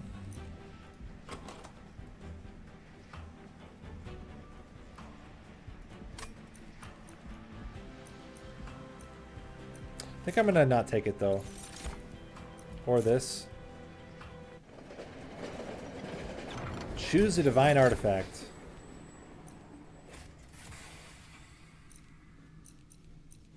You know what? Winged Indulgence for one fight is fine.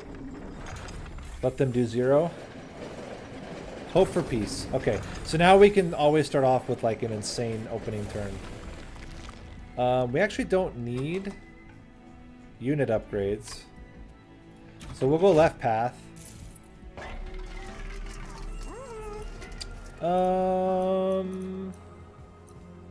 Don't love any of that. Split anvil though.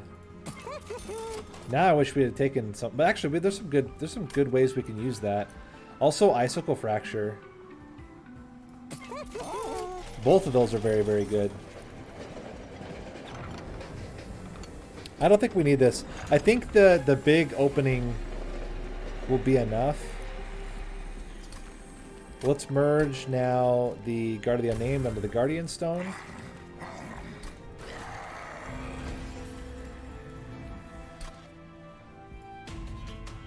And I'm thinking that we can still outscale Seraph the Patient, but we'll see. Yeah, this is absolutely fine. Because we'll just put the Holiest Shield onto... Oh, we can't actually put it onto Soulguard. Didn't think about that. But we can always just put it onto Cordelia and, like, pump her up.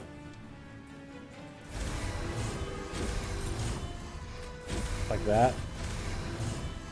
She's got 18 damage shield, like... She good. Do one of these. And do this. I had to at least try. Soulguard's awake from his nap.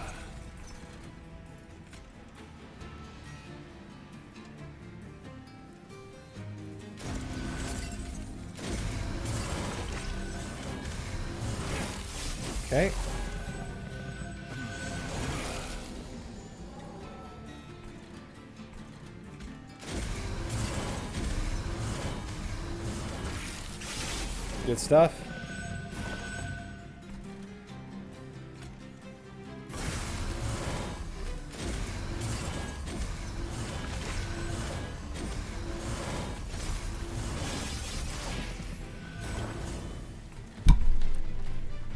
Pretty good.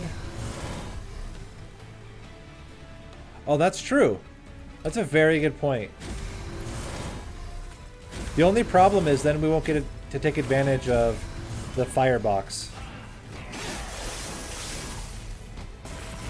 And I think it's better to get the firebox out.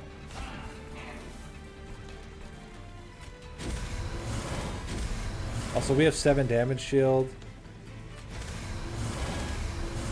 Hopefully the damage shield plus the armor is enough. Oh, we have equal damage shield to armor. Yeah, we're good.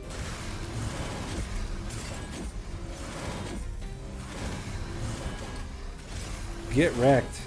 We're gonna get hit one time and then you're just gonna get blasted.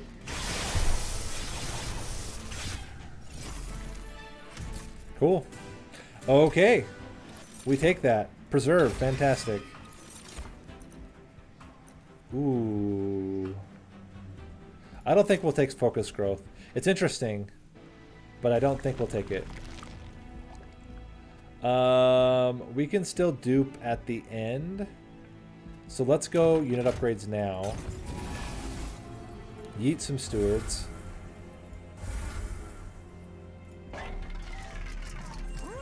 Quick is great. Plus 10 in spikes. Because why not? Oh my gosh. I'm gonna take Lost Luggage. That means all of our spells that we play on that opening turn will be free. Like, that's crazy. Okay. So we're gonna play bottom floor.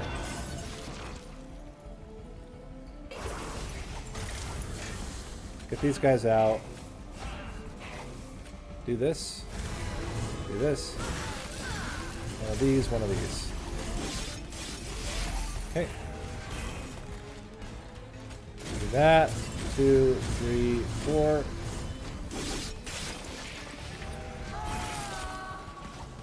One of these. One of these.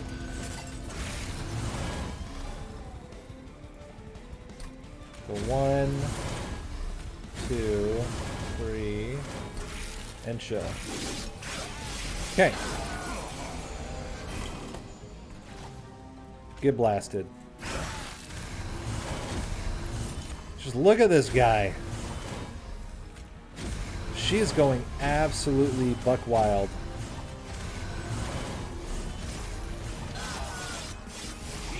Just a casual 300 damage, you know, as one does. You know what we can do? Now let's wait. We can just play a Root Seeds and then preserve one, hopefully preserve the other. Yeah, come down. See how much fun you're going to have down here. It's going to be a real good time.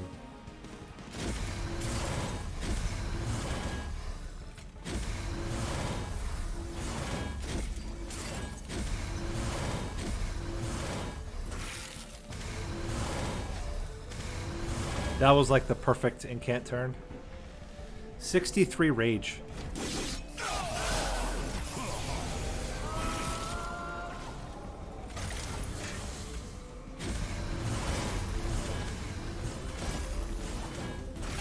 Cool. Well, guess what, my friend? It's time for your reckoning.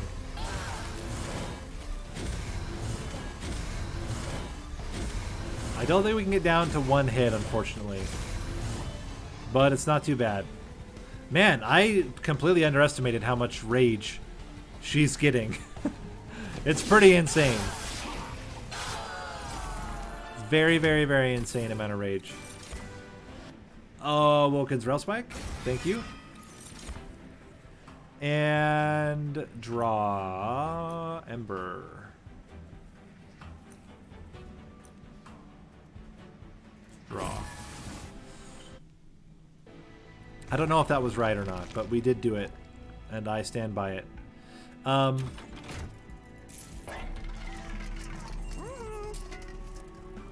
permafrost on... Maybe on you? No, we get permafrost anyway. Let's... Hold on. Is there a -2 here? There's not. There's another intrinsic. I don't really want intrinsic on it. I'm going to make you -1.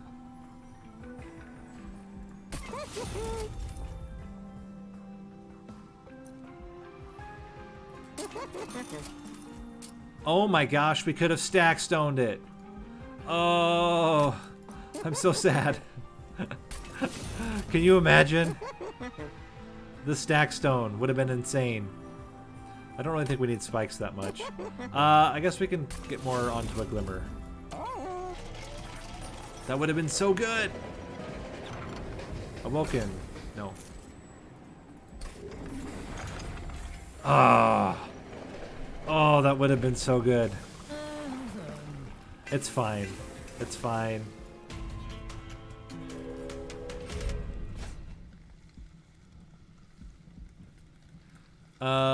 Hey Heart, welcome. Let's do this. I think she'll live just because of the damage shield. We're gonna accept that we're gonna get a little bit of garbage. That's just life. Sometimes life gives you garbage. Nothing you can do about it. Nothing you can do. Let's play you. Play you. 1. Don't care about you. Give you all the damage shield. Boom. Boom, boom, boom, boom. You're already awake. What the heck?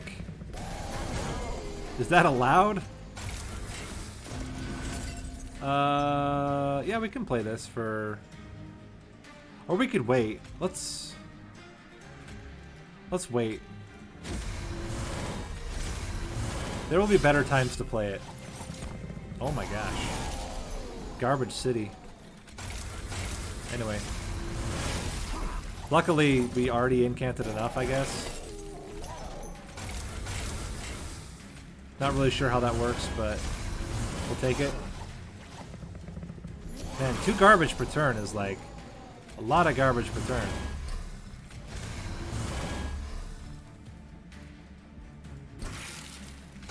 Okay, we can get rid of some of our stuff now, though. Which is pretty good. Okay. Almost done with the garbage. I'll be really thrilled when it's all over.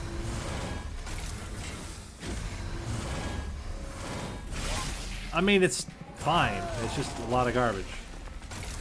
Okay, let's go 1, 2, 1, 2, 3, 4, 5, 6, 7, 8. Draw 3. Good stuff. Get rid of this idiot. Do that. Do that. Do that.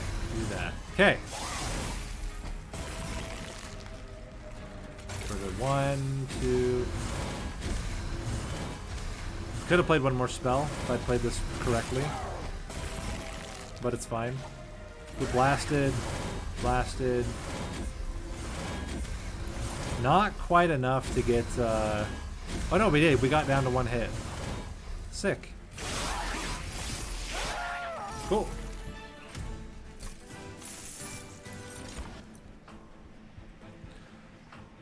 I feel like Titan's Tooth is pretty good. We'll take a Titan's Tooth. And we'll skip. We need to make a couple things minus cost.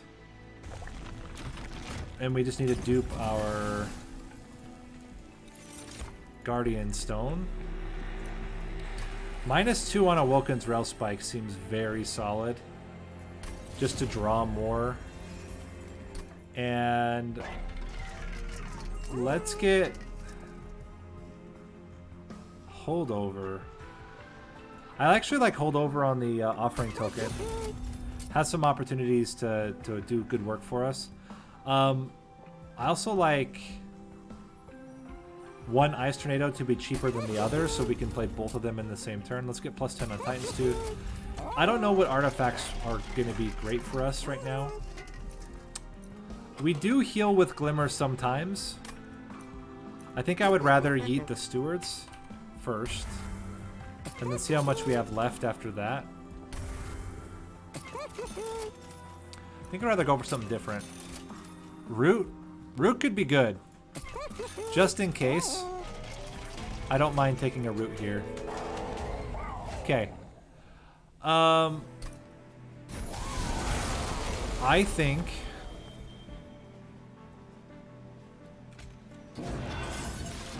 you still play this onto Cold Celia. So that...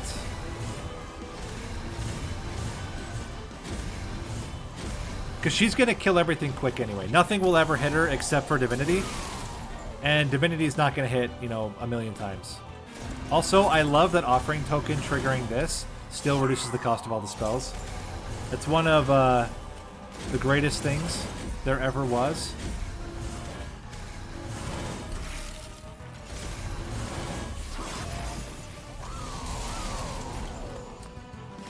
Definitely play one of you.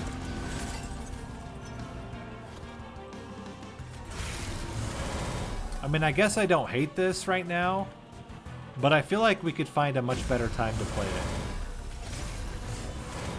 One time freeze it. Gosh. I should have just played the spell.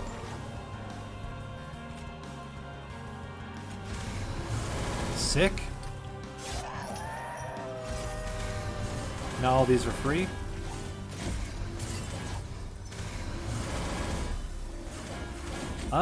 There's like a not zero chance that we can flying kill here. It just depends on how well we can incant by the time Seraph comes back up here.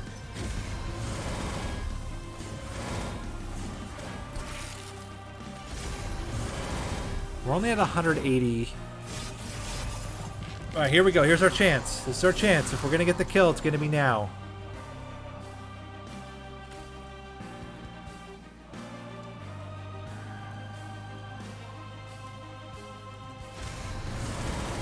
That helps out a lot, actually. Allows us to play all of our one costs out of the deck. I don't think we're going to get there. I think it's too much. Okay, we can draw 6. Dang. A lot of them are unplayable right now.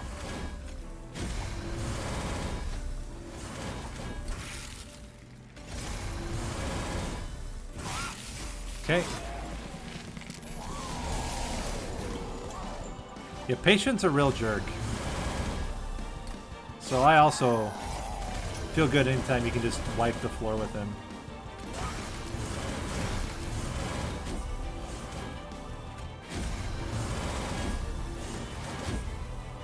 There's like a decent chance, though, that we can flying kill Divinity. I mean, I think right now we're doing about 750 damage. If we can get that as an average, like, it's certainly possible.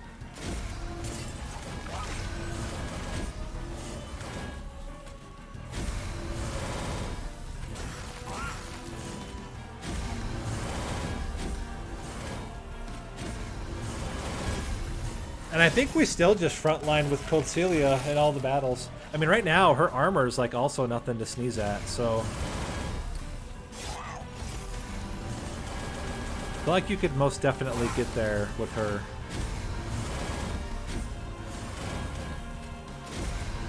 Having the big damage shields. Okay. 1200 damage quick. Not bad. Question is, can we get to the point where she is one-shotting Seraph? Answer's probably no. But it would be sick, let me tell ya. 430, yeah, we'd have to be getting to like 600 damage quick. But we will kill him after one hit. Got him. Okay.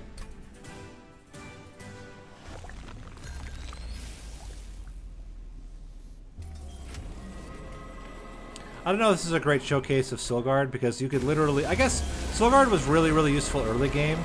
But like right now, honestly, like a Siren could just win solo. But anyway, I won't worry about that. Just gave myself Ember Drain for no reason.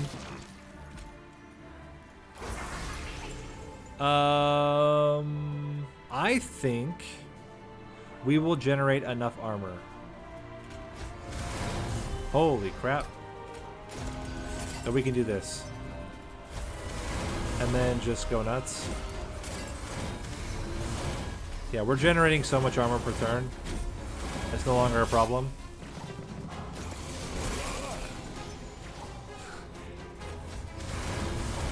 Yeah, poor Seraph.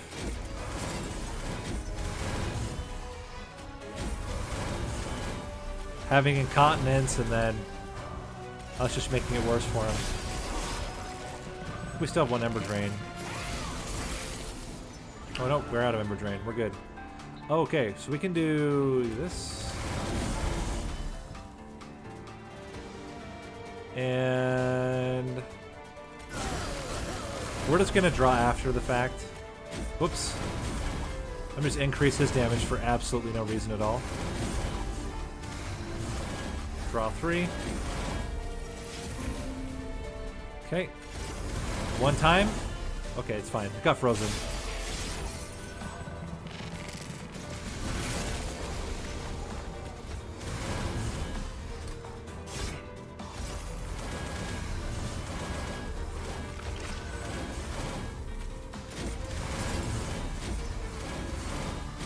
I think this is flying kill territory. We're at 700, 735. We still got 5 more turns. Yeah, we're already there. We already have enough damage.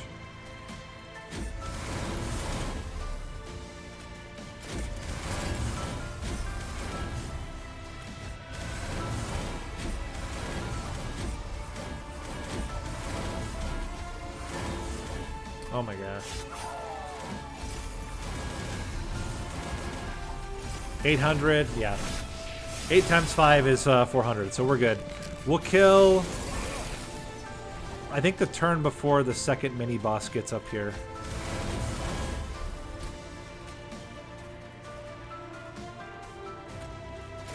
Theoretically sooner? We're at... Can we kill next turn? No. No, so it'll be this floor. There's the second mini boss. We'll kill when this floor gets up here. Unless I am mistaken, but I don't see how we get a flying kill earlier than that. Like right now? Yeah, it's not gonna happen. But still, 2-turn flying kill. Not bad.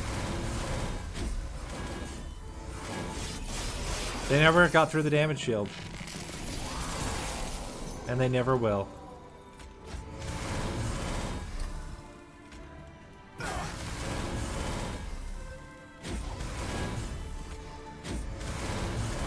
Sick.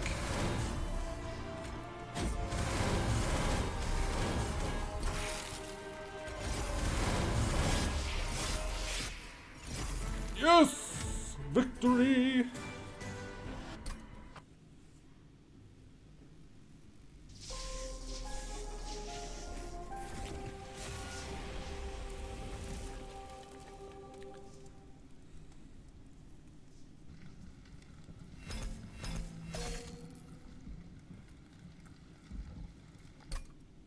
Very solid. Okay, let me just double check my guides here. It's Primordium, but I'm trying to think of which one of the Primordium builds I focused on in my guide. Okay, cool.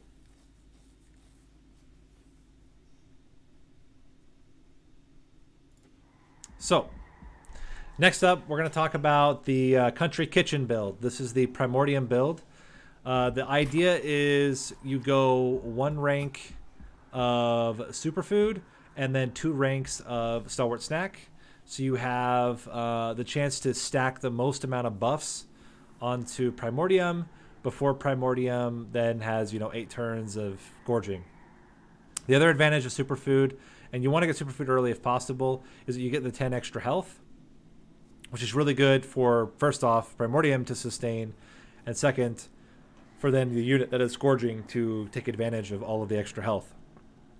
Now, if you don't find any other way to generate protection onto Primordium, so if you don't get the Ember Drain package, so you have no Void Binding or anything like that, you don't get extra health, you don't have daze, you don't have stealth, armor, whatever, right? If you have no other way of generating sustain, you should go Superfood 2, potentially Superfood 3, because then you get the damage shield to protect Primordium, which will also then carry over to the unit that eats.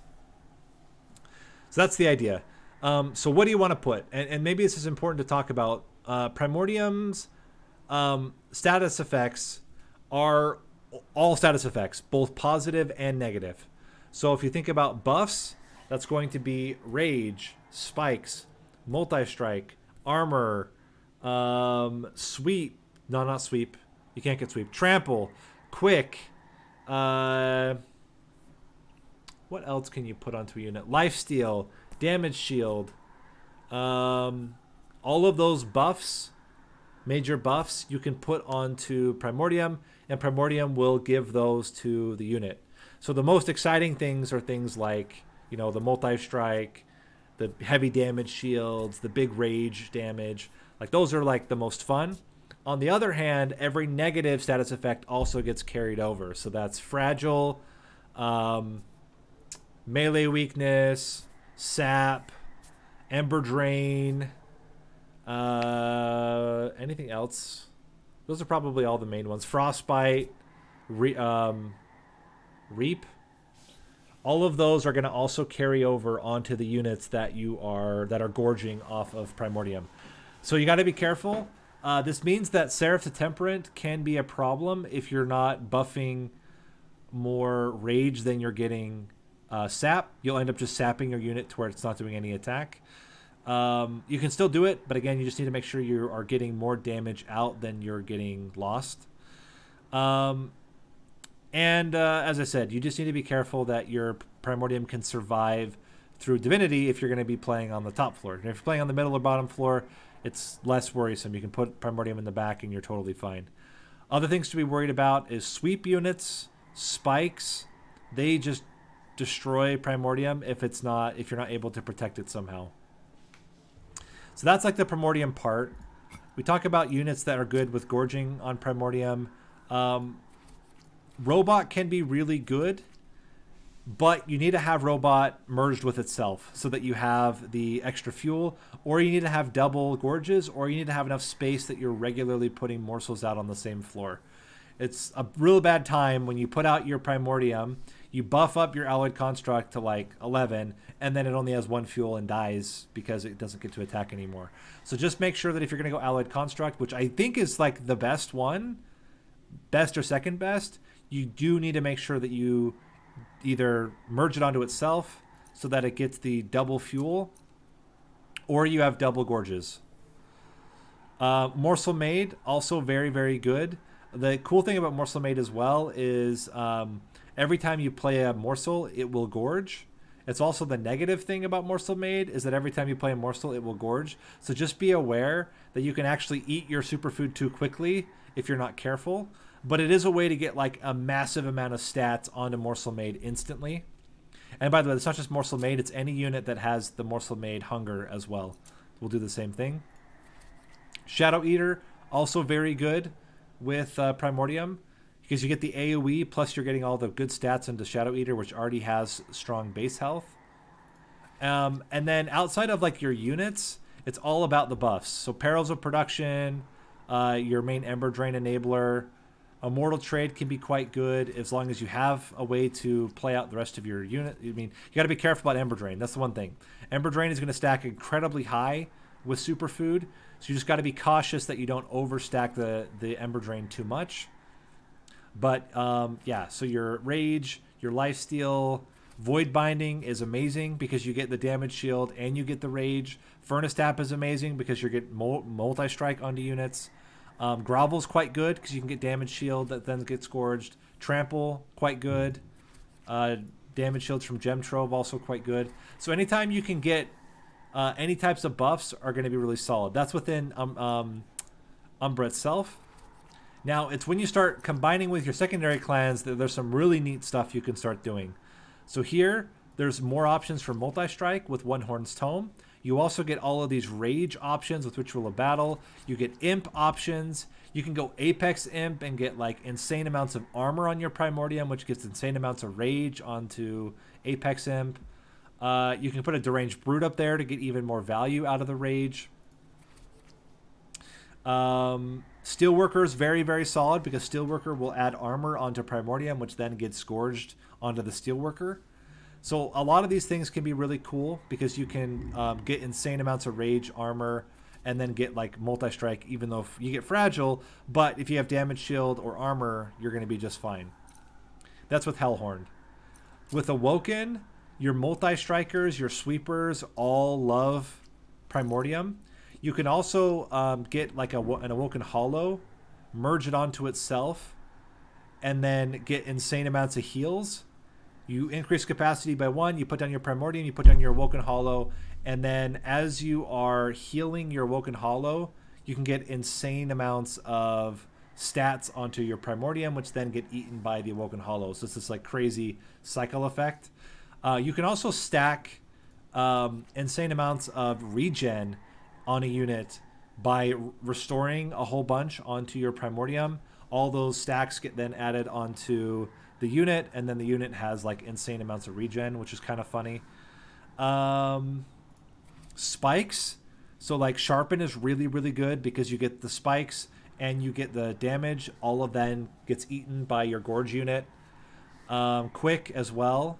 So all these different things. Spreading Spore is pretty good because you get regen and spikes. So all these things are really good ways to like buff up a unit to insane levels with like spikes, damage, and regen. Stygian Guard, kind of a weird one. It's probably the least effective of all the clans with Primordium, but you still have 2 sweepers, and sweep is always going to be good. You can do like Guardian Stone to stack up armor, but outside of that, it's a little bit tricky because there's not really any buffs. It's all like aggressive, enemy-focused stuff. Eel Gorgon is also pretty good, similar to a sweep unit, because you're going to get probably lots of incants, and the stats from Superfood tend to be pretty good. You're getting 10 health per turn, some damage per turn, which is kind of nice. But in general, Stygian's probably the weakest secondary clan for the Primordium build. Melting Remnant pretty good because you can stack Burnout. So you can get things like Wax and Spike. You can put things like Wicklash. Even cooler, if Primordium happens to die before, you can reform Primordium, and then you get the extra stats, and you get the extra Burnout you can add. So like a Paraffin Enforcer eating from a reformed Primordium is pretty sick. Legion of Wax, also a very good Gorger. If you can get like 1 Burnout on a Legion of Wax, it's going to die, and then when you reform it, it keeps all the stats that it got. The one problem will be that you'll lose all of the buffs that you got, so just be aware of that. But like from a stat perspective, that's pretty cool. Wicked Blaze, very good for reforming Primordium, and so on. Also to note, I didn't talk about it, but your Wretch, going to be one of the best spells you can get. As a way to reform Primordium and bring it back, so then you can buff it again, gorge off of it again. Wormkin also very good because of all the stat options. You have Echo Infusion, you have Echo Transfer, Echoes of the Past, all ways to buff up your Primordium. Perfect Insanity, great buff for Primordium. That's a joke, by the way. And then, yeah, I mean, eggs are really good to gorge with because they're, especially like Bog Chrysalis, because then both flies get the benefit from all the gorging. Although be careful about the buffs, because the buffs will go away. Better probably is just Glareminder because sweep is so good. Or any of your other stuff, like Shard Soul Carver is pretty good as well. First of Kin, because it has good base stats, then you can just buff it up a lot. So it kind of depends, but typically sweep is going to be good, multi-strike is going to be good, trample is going to be very good, and most of that you can get self-contained within Umbra itself. So it's really all about getting those like really solid rare Umbra cards that give good buffs, like Furnace Tap and your Umbra Stone, and then just building around getting all the buffs you can and protecting Primordium. In terms of artifacts, Double Gorge going to be very good, specifically if you have the robot or if you have any of the other Gorge triggers. Mind Jacks is very good to get extra space. Chain of Gems is really good to get extra damage shield onto Primordium right from the beginning. If you are going to go Gorge, you're going to want things like Wing Technology or Chain of Gems just to make sure that the morsels are going to live long enough. From other clans, anything that gives stats. So Emblem of Exiles, Mark of a Champion is probably not so good, but Mark of an Exile can be pretty good. That'll get you 15 base health more if you have other options as well. I do like Conscription Notice, especially early. It's a 1 capacity unit that's going to be a pretty good Gorger most of the time. You also have your other stat increases. So where are they? Your Worn Grindstone for extra damage. Where is it? Where's the health one? There we go. Hammer chest plates, also very good. If you get armor, getting like Railhammer, Scorched Steel, also going to be very solid to start things off with. Yeah, I think that's basically it.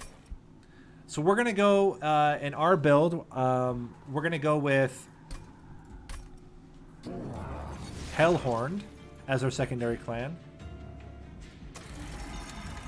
And we're going to try to go either stacking tons of armor or stacking tons of rage. We don't get a sweeper. That's the one downside to Hellhorned, is we don't have a sweeper option. So we're either going to have to get like extreme rage with multi-strikes, or we're going to have to get a multi-strike rare card. Let's give it a try.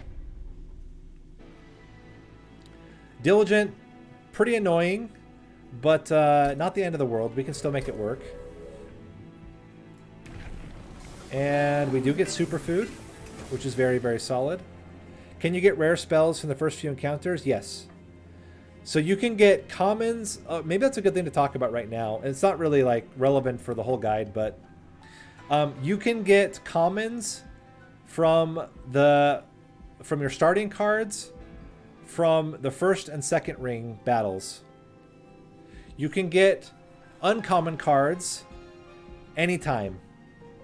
You can get rare cards anytime, but they're guaranteed after the flying boss fights. So Daedalus and Fel, or Ring 3, Ring 6. You can also get rare cards from a Cavern event, and you can also get some uncommon cards from Cavern events. But yeah, rares you can get anytime, uncommons you can get anytime, and commons you can only get in the first 2 rings. Also, from a unit draft perspective, you can get uncommon and rare units from any from any banner and from any end of fight unit draft. We're gonna go with Resonant Shard since we have already at the start Ritual of Battle, which is going to be pretty solid for us. Double summons. I think that's pretty good with our Queen's Implings. And later on, we can get potentially like a Fledgling Imp or an Armor Imp, which would be insane. This should be okay because of Plinks.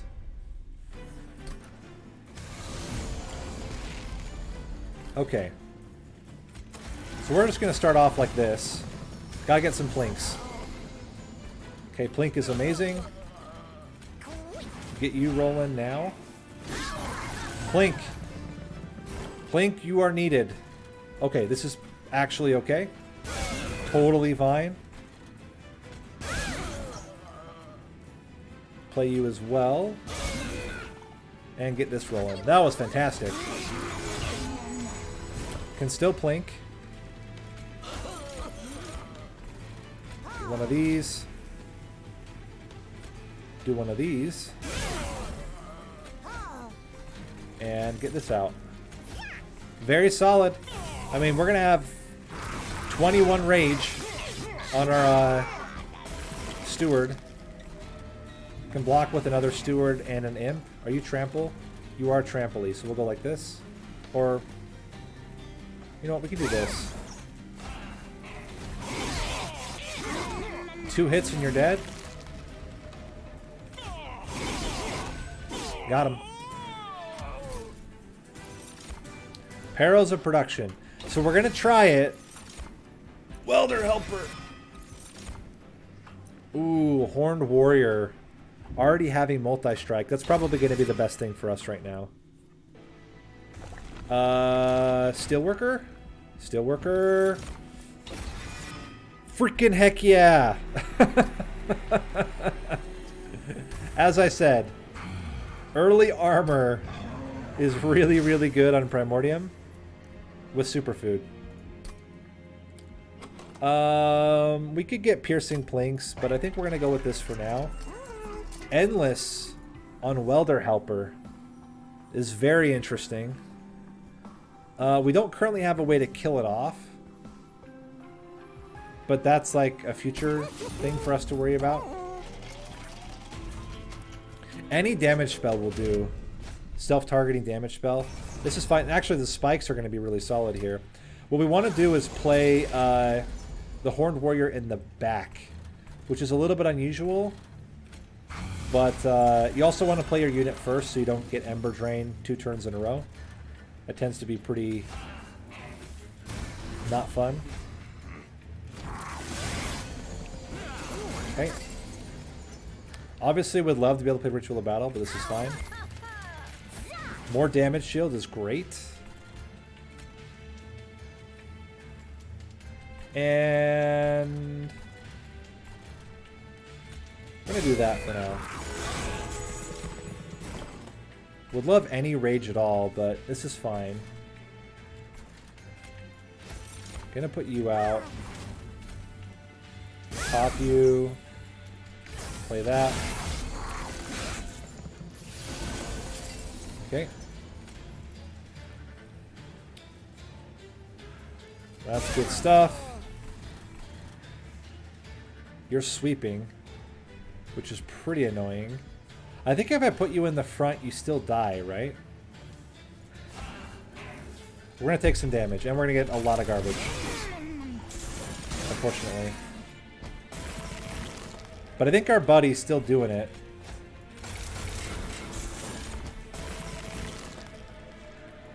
Yeah, he's doing good. Good job, buddy. You did it. Even without the rage.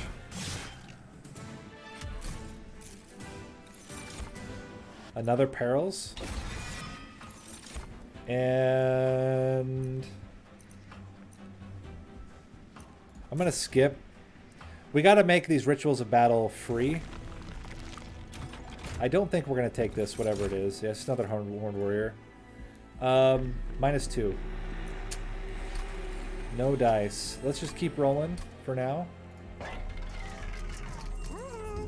I'm going to get -1s on the making of morsels.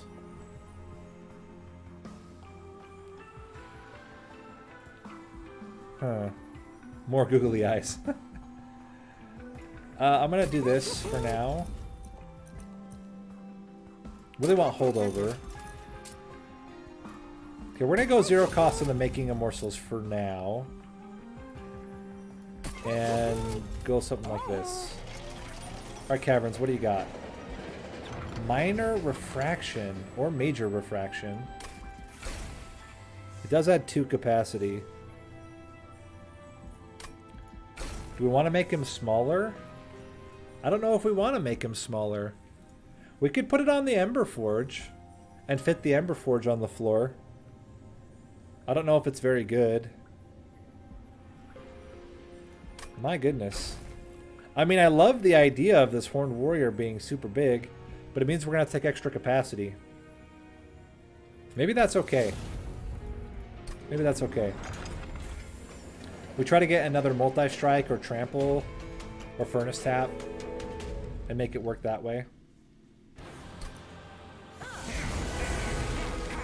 Okay, so you're going to solo for now.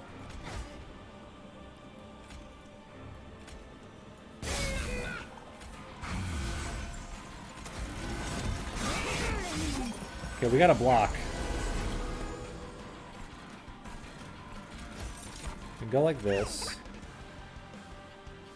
Do one of these numbers. Give you rage. Blast you guys. Okay. Ember Forge. This is your time. You've been waiting, and the time is now. Do it, friend. Oh my gosh. Play you. Hold on. Okay, now it's like not so scary. The biggest train steward. Get in there, friend. Okay. Get this rolling again. We can blast these guys with double summons. And there's like a decent chance this guy gets the kill. With rage, it's still not quite enough. Although he would burn through. That's almost a kill. We're going to kill with this train steward. Get wrecked, son. Also, do this. Give you rage. Oh, we're going to kill with a plink. That works. Trample. Love to see it. Skip and capacity. Cool. Now we can fit our dude on the same floor as Primordium. We get trample, which is fantastic. We can remove some train stewards.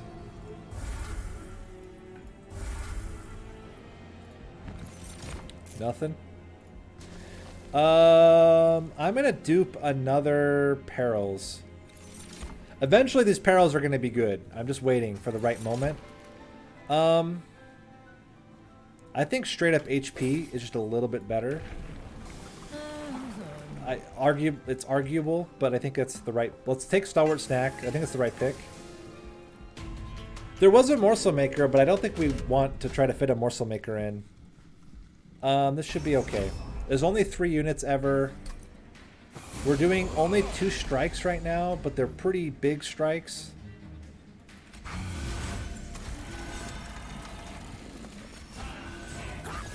Yeah, why would you... What do you think is so good about a Morsel Maker?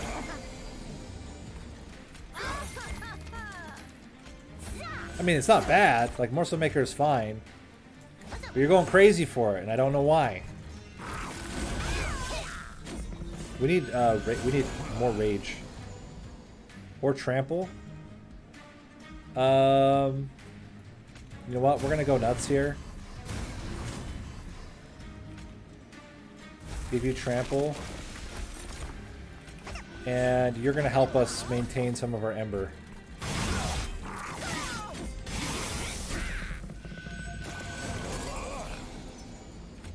Okay. Still okay. I would like you to live. So we're actually going to block a hit here.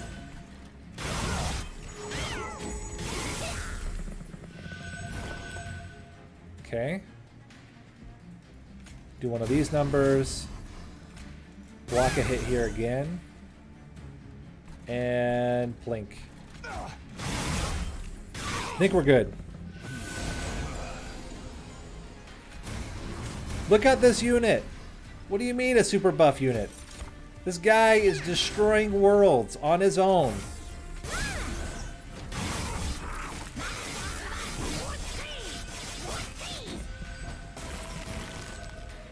My man's lounging up here with 126 damage by 2 trample. What more could you ask for? I mean, obviously, if he wasn't dying, that'd be pretty sick. Damage shield. Impling. Get wrecked.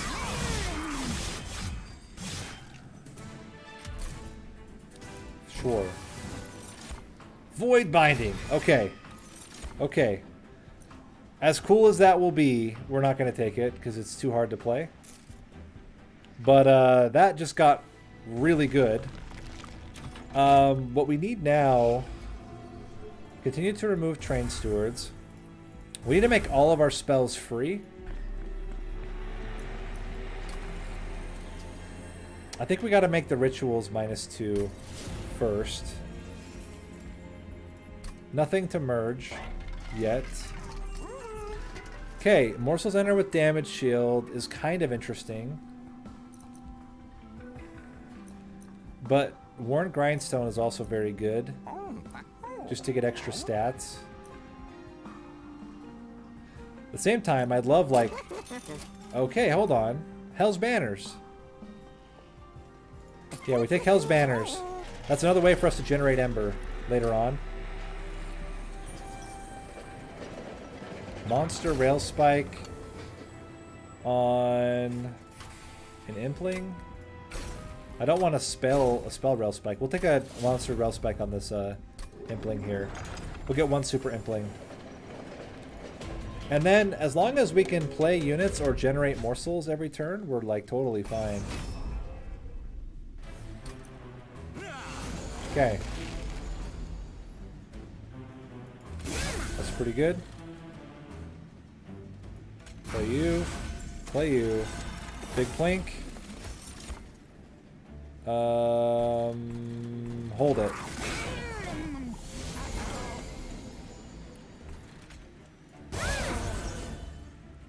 Not bad. And Plink. How we doing? Up top, we're doing okay. Alright, is it time?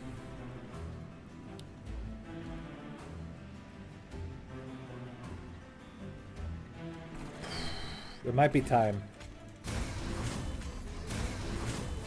Just to make sure. 6, 15, 15.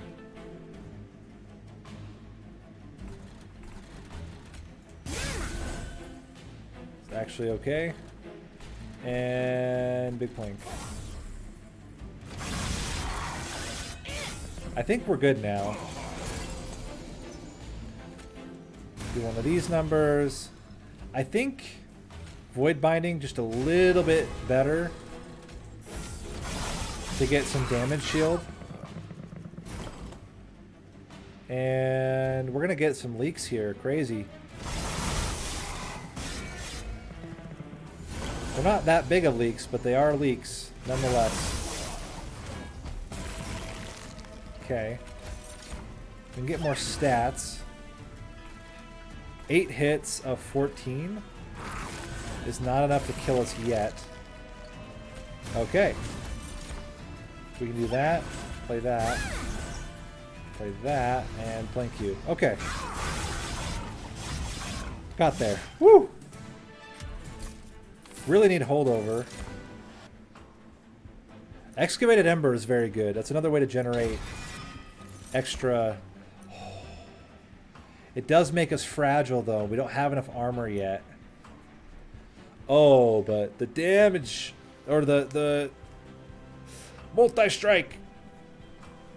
I'm going to take it. We'll find a way to make it work. We got to go spells. And what we need now is -1 on you.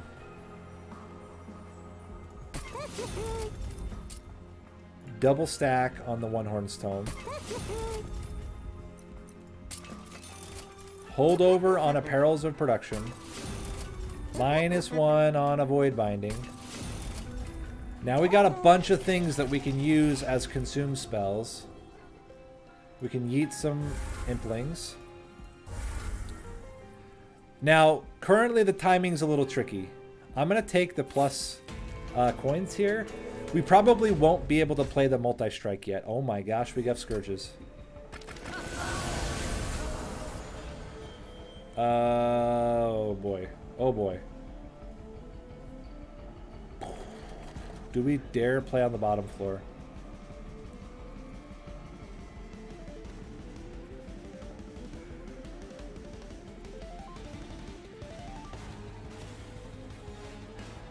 I'm gonna try. I think we kind of have to get you here.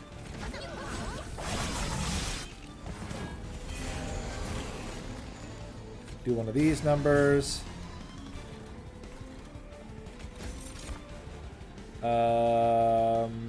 You make this guy live.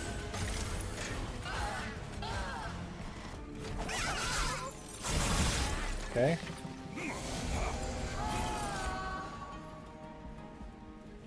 Fair enough. I would really like to hit this guy with a plink. At the same time, I knew that was going to happen. I knew it. I knew it. Playing you, playing that. I'm so mad. I knew it was going to happen.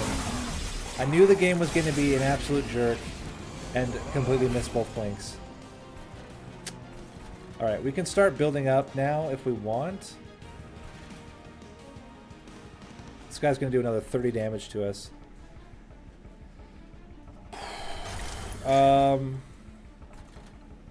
Okay, well, let's just go. Let's just go. Gotta get trample. There's trample.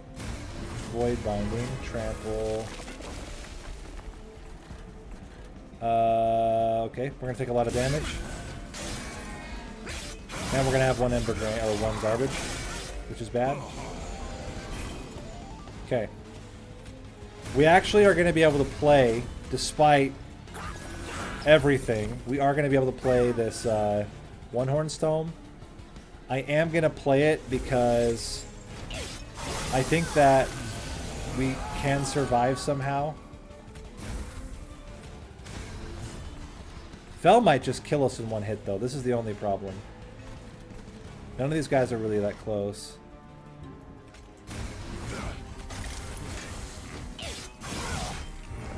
Still going to kill us in one hit.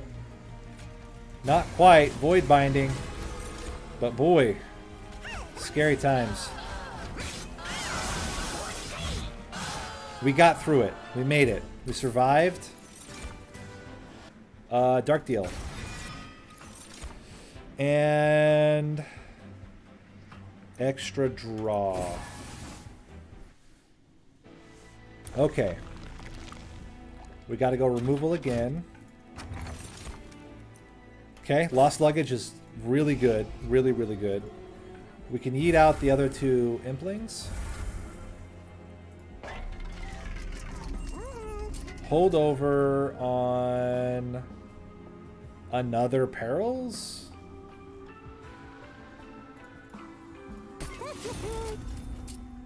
-1 on Ember Cash.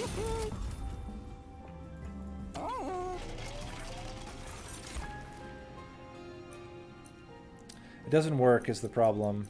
None of these are that great. I guess Teeth of Gold is something, but it's not that great. I think we have to go Superfood too, because we don't have a really good way of keeping Primordium alive right now. And we can start reducing the cost of, like, this Plink, for example. We need enough zero-cost spells that we can play something before we play our perils. Now that we have two perils, though, it's a little bit better. We can, if we have to in a pinch, we can consume one of them to keep ourselves in a good spot. Okay. So we are going to go top floor. I really wish I had a way to kill off this welder helper. We just kind of end up having to hold on to it forever while we figure out what to do.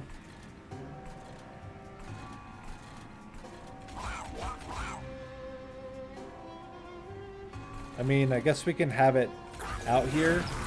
Just play it every once in a while. This is going to be a lot of stats.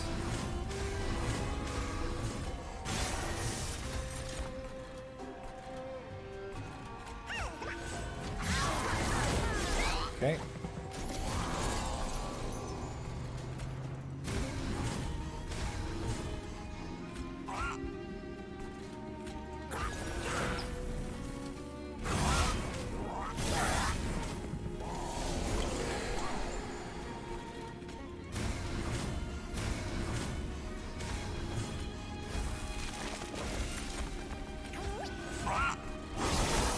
Okay. I mean, we're in pretty good shape right now.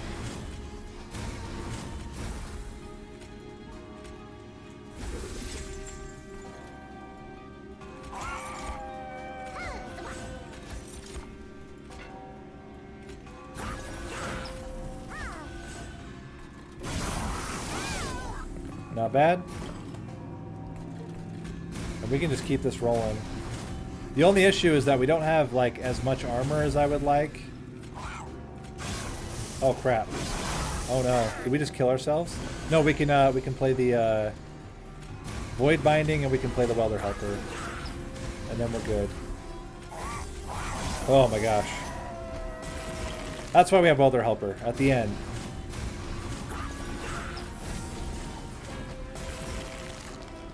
Yeah, just doing way too much damage. 3,200 damage. Not bad. Trample. Another Void Binding is probably okay. And we could merge a Pyre Chomper. Yeah, actually, we do that. We merge the Pyre Chomper onto the Welder Helper. You don't get the trigger, but it makes the Welder Helper free, so we can still play the Welder Helper even if we're fully Ember Drained and don't have any good cards. Which is something. Do you want to Intrinsic? We can -2 the other Ritual of Battle. Or we can -2 a Void Binding and then like try to stack stone it as well.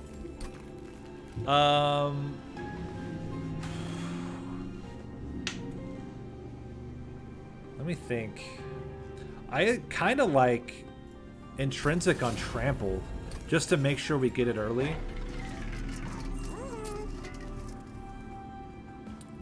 Okay, we got to make everything 0 cost.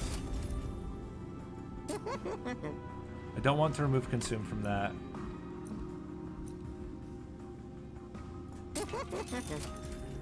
-1. And another Plink. Put Permafrost on 1 Hornstone. Okay, I think we got the deck how we need it. Chain of Gems, fantastic. Firebox also very good, but Chain of Gems, gonna be the pick. We can remove the Ember Forge. And we could dupe 1 Hornstone. I think. It's probably we don't need that much multi-strike. We could dupe one more time the Perils of Productions to get a 3rd one. I'm gonna dupe another Perils. I think it's so dangerous that better to just have a bunch of Perils of Productions, and then if we lose some of them, we're still fine. Okay. Likelihood that we can actually kill this middle unit fairly low. We're gonna have to accept some garbage this fight. Yeah. Yeah. Okay, so we start with you. You. Play you out here. Get rid of a Plink. No, get rid of the Umbra Stone already. Then we can start pumping the numbers. Pump it up. Okay. Okay, let's get rid of a Plink.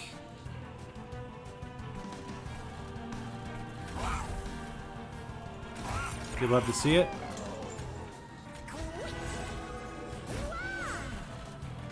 Buff you up. Buff you up, buff you up. Okay. Good stuff. We can play you. We can Plink.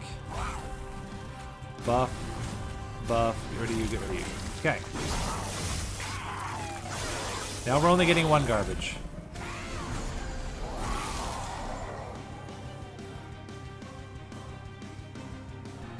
Okay, we're gonna take a little bit of pyre damage. Because we're not gonna go for this blink. That'd be insanity. And I do want all the multi-strikes I can get.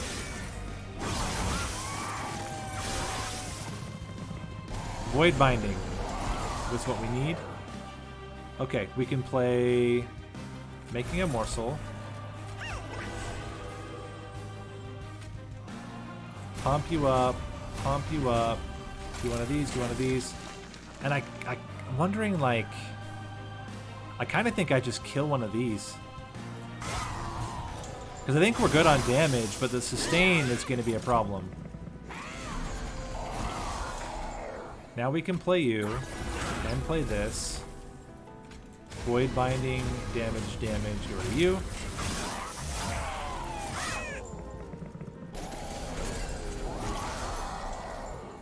Play one of these, block 2 hits. So far, so good. Only got rid of 1 perils. Okay, we're on the last wave. Or, yeah, we're at the end.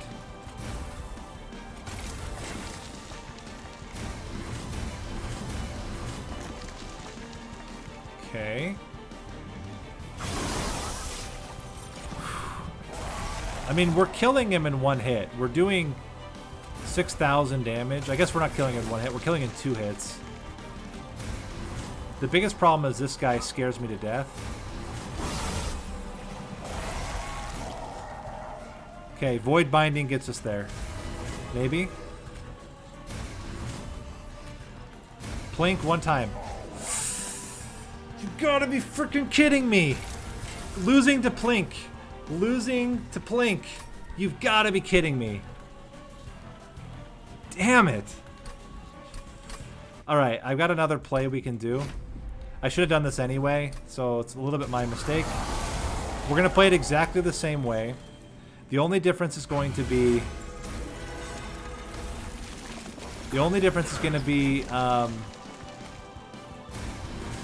we're going to put the imp in front and block with the imp. Then you win. If you block with the imp, you're fine. Because then the imp dies, you can bring it back, and everybody's happy.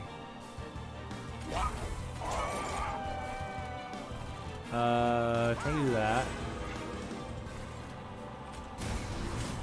Gosh, dang it. That was so irritating.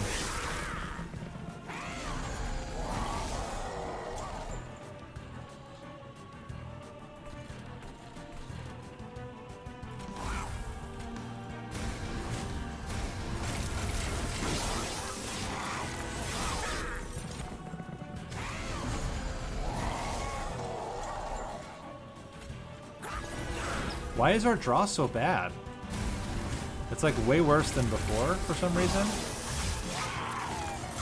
We're also going to have less multi-strikes now. This is super irritating. Hold on, something happened. Something happened that like completely screwed us over. Maybe we need to go for the garbage or killing these guys down here. What if we tried that? Like, we're gonna let these guys get through. Did they just kill us? Is that the problem?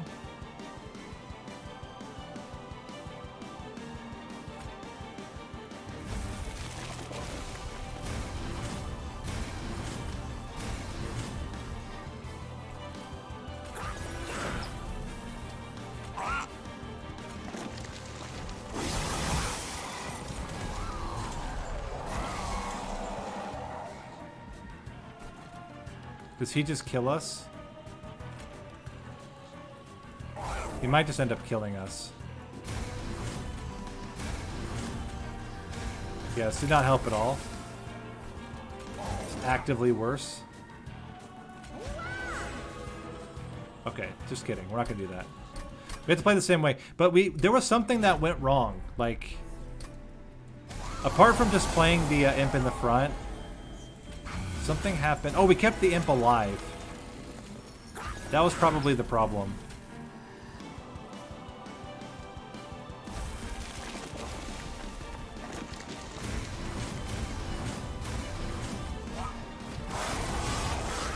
Okay. So this time we don't keep the imp alive.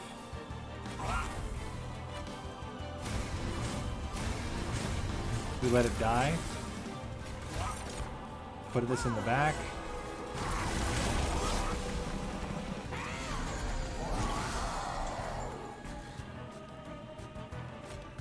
Do that. Blink.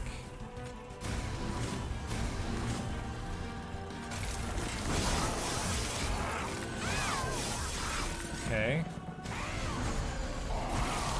Okay, this is more like what we had before. We take a little bit of damage to get massive multi-strikes.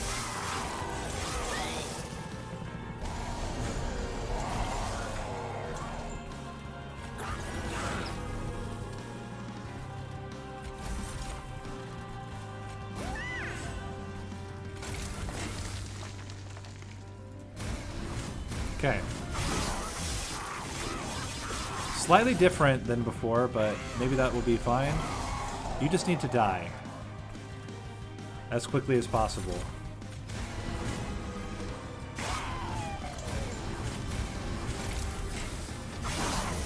You're living. You with 2 HP. But then after that, we're good. We can block with you. Give you damage shield. Pump. Pump. Yeah. It's fine though, like that's not what's killing us right now. The problem was that I played this guy in the wrong place. If I play him up front, then I can just stack up all the stats onto my all like the armor onto my Horned Warrior. Not armor, damage shield, sorry.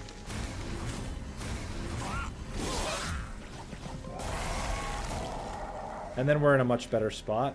Still nothing. Okay, what if we kill you? Then you're fine. Barely, but we did get it. Whew, what a nightmare. All the garbage was the problem. We had no way to kill off the... we had no way to kill the armor imp. That was the first problem. And the second, we had no way to kill backliners. But now with Divinity, we should have no problems at all. Especially with this start. Holy crap.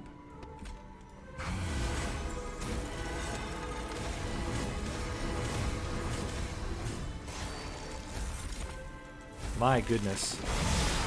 That was like all the things. How about some rage? Just need multi-strike now and then we're good.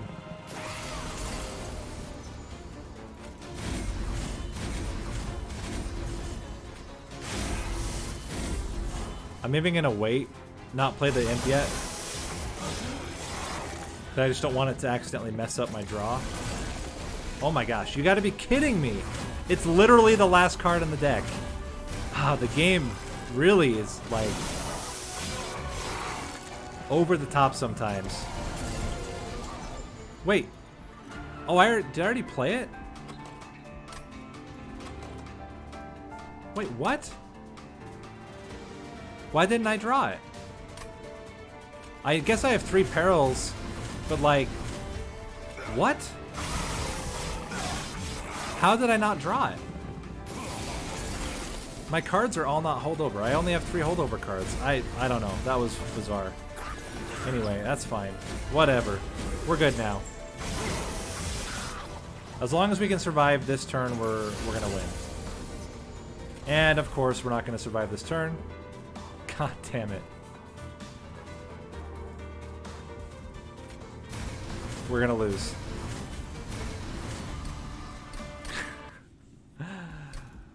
Oh my god. That was really stupid. Okay, so we just don't play all the we don't play we only play 1 perils and then we're fine. Just gotta play smarter, and then we're fine. There we go. Second perils we can play, because we need 2 of them.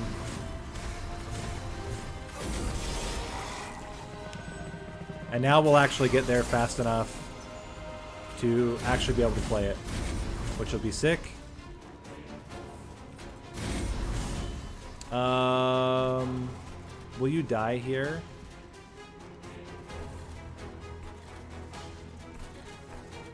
I feel like if he'll die here, I don't mind playing him, but it's probably not great. Let's just get rid of 2 strikes. There we go. Still didn't quite, but it's fine. We'll get it next turn.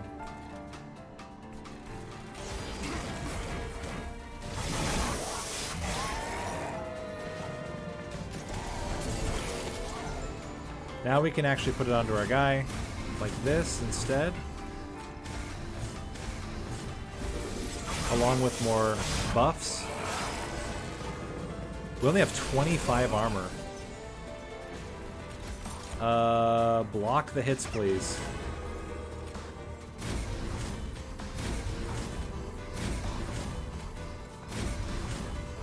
We have to be able to survive.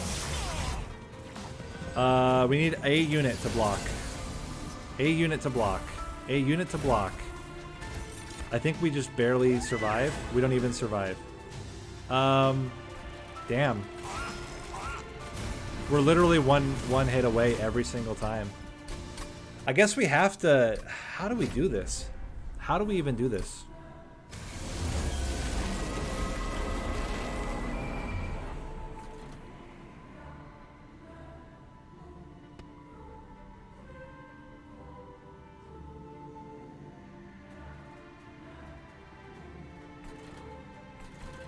Oh, we have to do literally the dumbest thing ever imaginable. You gotta play like this. Oh my, what am I talking about? This is so easy, Nate. The problem is that I've been so used to playing the Horned Warrior first. Or sorry, Horned Warrior first. If you just play Primordium first, you just win. Because you get so much more damage shield. And then you're fine. That was it. I'm even gonna do all this nonsense I did before. Because we're gonna get so much more damage shield. We're already at 12.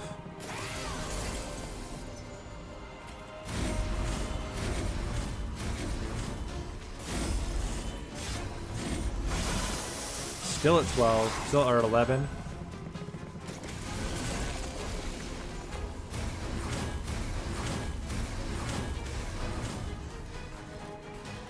Okay. Plink.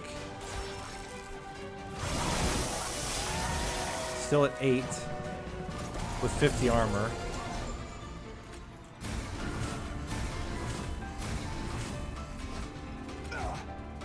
So we'll have 4 going into this next, or 3.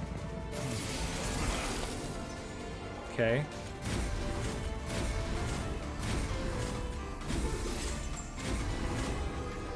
And I think if we just block with the Pyre Chomper, we win. So dumb. It's like little things like this that I don't think about because I've been playing for too long and I'm not focused. Oh, so easy if you just get all the damage shield on your Primordium. That was it. Ah. So, really good until it wasn't. The Seraph fight and the Divinity fight both were a struggle. All because we don't have any way to kill backliners, which hurts in both fights.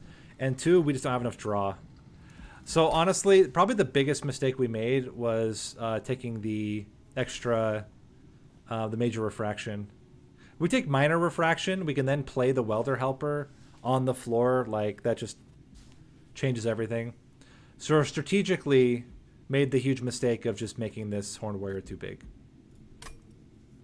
All right.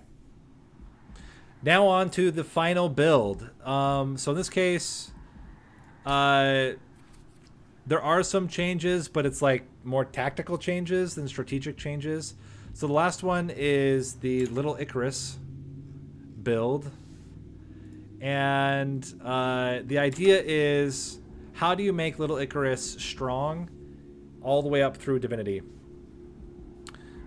So Little Icarus, again, if you're not aware, every time something dies or it gets slain by Little Icarus or by Little Fade, you gain spikes and damage permanently for the rest of the run.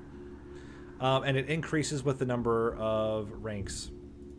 So Little Icarus is all about timing and about tactical play. And the number of kills you need has increased compared to what you needed pre-Divinity, because you need to be able to kill at least 200 health units with spikes, and ideally it's 250 to 300 health units with spikes in order to be able to make it work. The other major issue with Little Fade right now with spikes or Little Icarus is the health. You have 4 or 5 units that are all doing like 20 damage, 16 damage, 18 damage. They're going to kill Little Fade in the first hit, and even if you play Little Fade in every floor, you're just not going to scale fast enough with health to keep Little Fade alive long enough. So 2 different clans can help with that. One is Wormkin. You can get Echo Infusions and just stack Echo Infusions onto Little Fade early on to get enough health to be able to survive some of the more difficult floors. The other is with Awoken, and you take a mix of Steel Enhancer and Cycle of Life. Those would be the 2 main ones. I think Wormkin's definitely more reliable. This is one we're going to go with in this build. You do miss out on some cool stuff if you don't take Awoken. So, for example, we aren't going to be able to get Adaptive Mutation, which is like insane.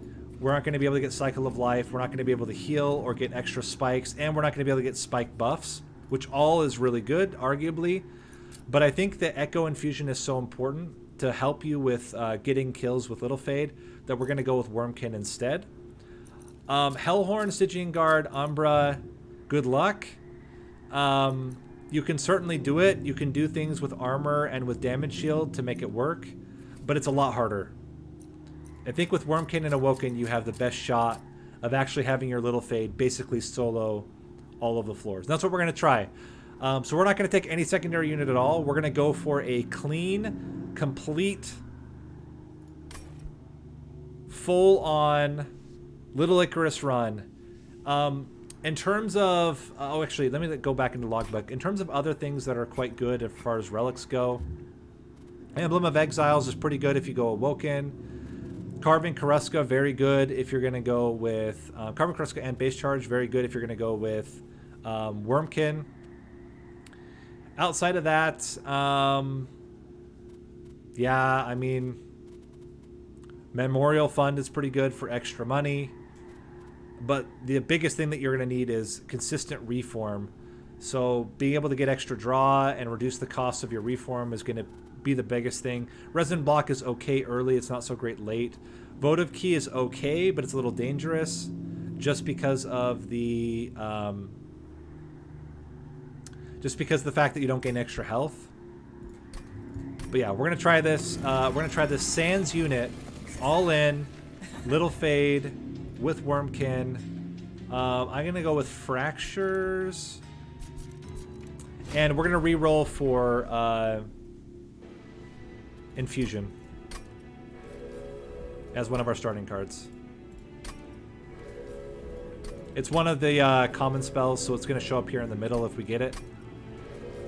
Bogfly, Hostingkin, Echo Transfer, hilarious, but no Echo Transfer, we want Infusion. And we're going to go all in, nothing but Fade. There we go, Echo Infusion. Drip Ball is kind of whatever, but Echo Infusion is the big one. And we want to get Intrinsic and Spell Chain.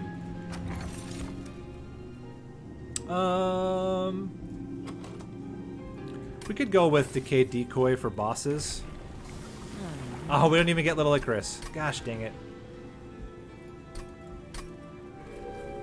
We need it again. Infusion. Infusion. There we go. Temperament is fantastic. And Little Icarus. Let's go. Other important thing. Never take the early hordes no matter what. You just can't. You need to be able to do enough damage to kill everything. This is exactly why... Okay, we'll start with... This is fantastic. Being able to have units on every floor is great. And this is like the perfect start. Look at this.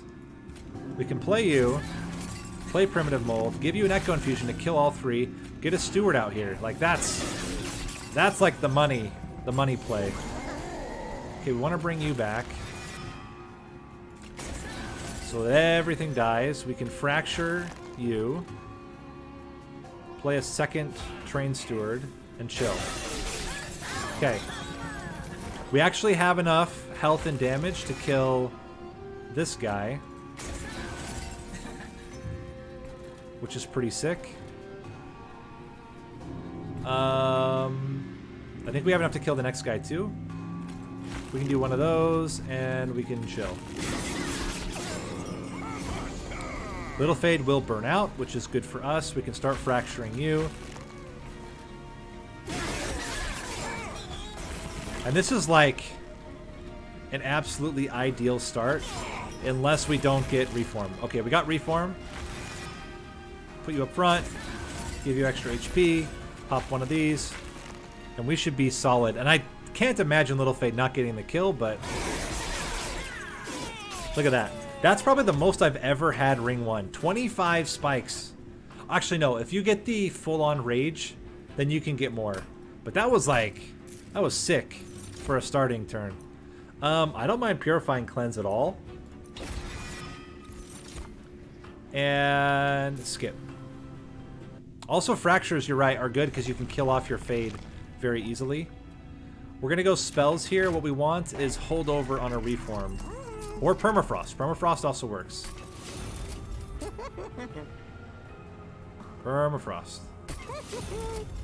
Okay. If we get a Holdover, I would take it. Let's make these also cheaper. We're not taking this, whatever it is. And I feel like we got enough shards that I'm actually contemplating taking the Divine Boons. So we can get better spells. I think we can do it. You gotta believe, guys. Spikes is fine. Okay. We have the Permafrost one, which is great. Can play you out to start. Do one of these, because this is where we're going to have Little Fade. Come back. Good stuff. We can play you here with this. And fracture this guy. Okay. Bring Little Fade back. Give her extra health. Can we fracture her down? I think so. Good stuff. Play one of these. Play you, play that. Reform. Fantastic. This should already be enough. Look at that. Get wrecked. 37. I don't really think we need Wicklash. I think the heal is more valuable. Another infusion. We take it. Infusions, guys. They're the way. Let's go right. Get some Pyre health. Holdover. Fantastic. I'm going to hold over one of these first, so that we always have one, and then I think I might spend some money to yeet units.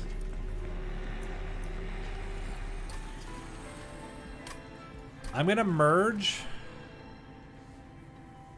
the drafts onto themselves just to get enough. I think we need to start thinking about charged echoes, and also it's a way to make it a little bit less needy here.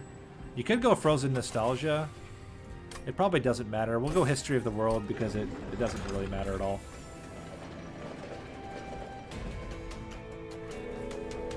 Okay. We really want Spell Chain, though. Spell Chain and Holdover on an Echo Infusion would be sick. We're still going to be able to kill 2. You do one of these numbers. And you fracture him. You don't play your Train Seraph. We can't have anything else in the Reform pool. Well, that's not great.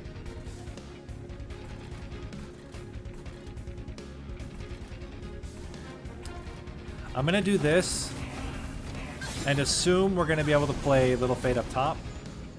Good stuff.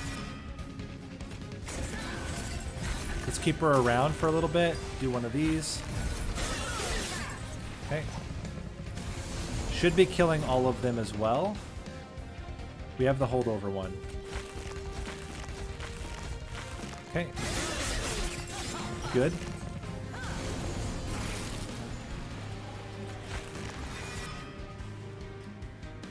Uh, 47 spikes is enough. Keep fracturing you. Play this.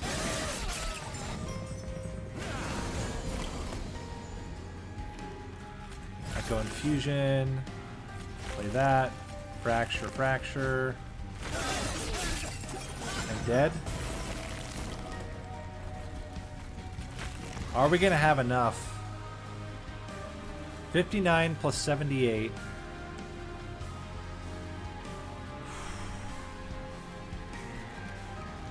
This is the tough part. We take 4 damage, but we only have... The problem is we only have 2 burnout.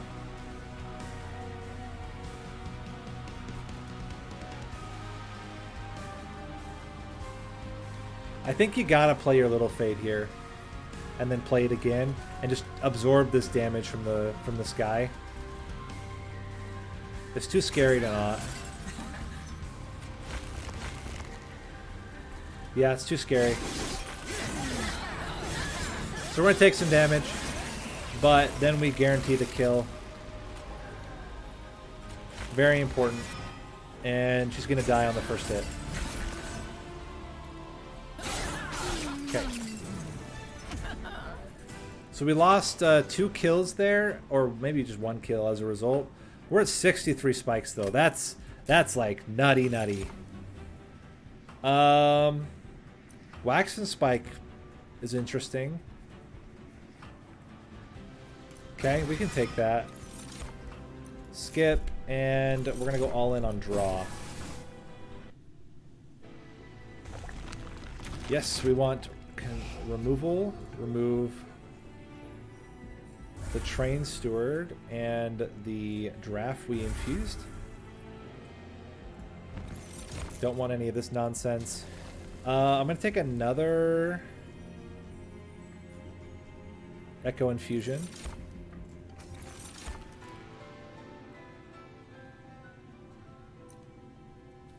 Guess we could get all the money in the world. Why not, right? We want to get basically to where our deck is the 1 reform, the healing, and then a whole bunch of Echo Infusions and Echo and Fractures. So we're going to spend a lot of money just to remove. I love multi-strike. It's good. Okay.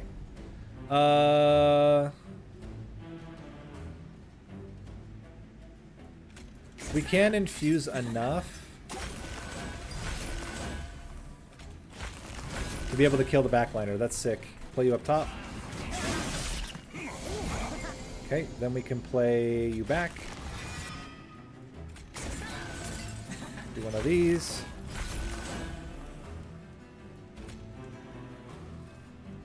You're still good. Okay. Bring her back. Infuse, do one of this. Play you, play that. Okay. Play that, play that, play that. Are you the only one left? I guess we can play you at the back. 1, 2. Yeah, everybody's dying. That's good. Cool. Then we can replay Little Fate again. I don't think we get the kill right away, but it's actually like close. We get the kill right away. Look at that. Get wrecked. Boom. We're now at 102. This is where you want to be after ring 6. We are there now. You don't want jack strips. I don't think we need any of this. Nope. Looking really good. What we could do is double.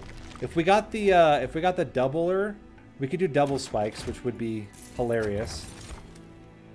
Let's do Golden Vault. That way, if things do leak, we're still fine. Spell Chain! Spell Chain and Intrinsic. You know what? No. Intrinsic on... I'm not going to Intrinsic it. I think it's too dangerous to Intrinsic it. But I will dupe it. And now we just need...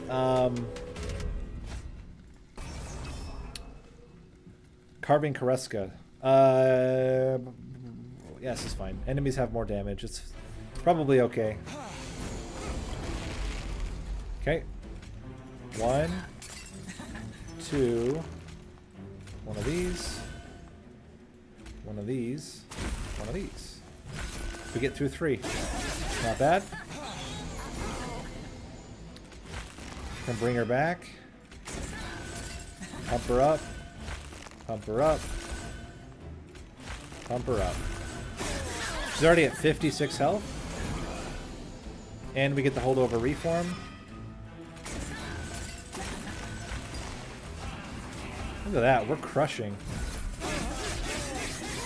Wow. That was sick.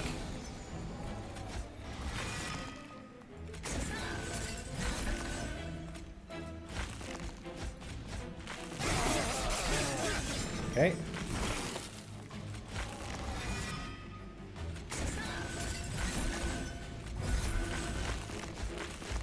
We will try to kill her off with more fractures.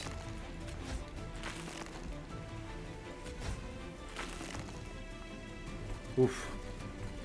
I mean, we're probably still good. Even with these. Like, she might already be killing. She is. It's too much damage. That's funny.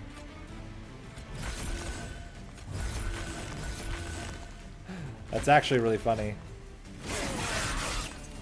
Okay, fair enough. Skip. Return soul. No, we'll be fine without. Okay. We want more removal. We can remove the train stewards. Eventually we can start removing the primitive molds as well.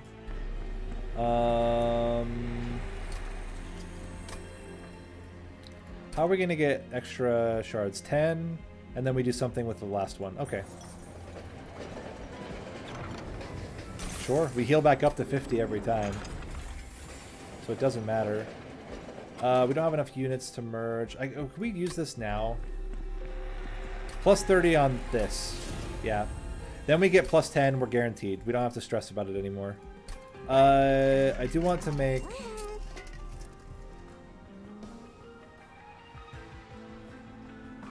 Let's make the fractures cheaper. I like holding this over instead.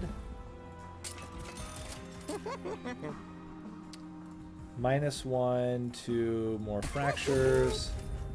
You could remove consume. Okay, that's fine. And then plus 10 on the purifying cleanse. That's a 55 healing purifying cleanse. That's pretty sick. Arcus. Arcus is a bit scary because Arcus hits hard, but I think we still have enough stats to make it work. And we can keep fracturing him in the meantime.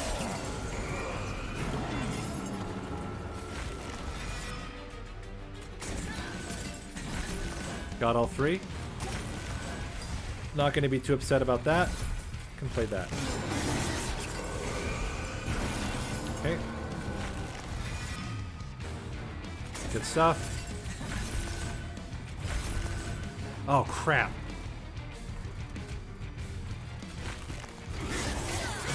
That wasn't ideal at all.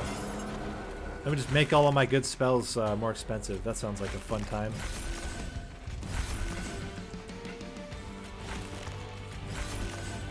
I'm going to just play you up top. Get you out of the deck. At least our holdover one is cheap. Otherwise, we'd be in a lot more trouble.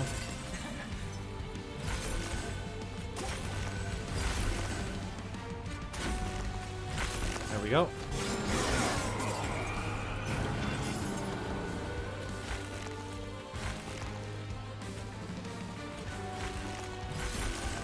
Keep stacking.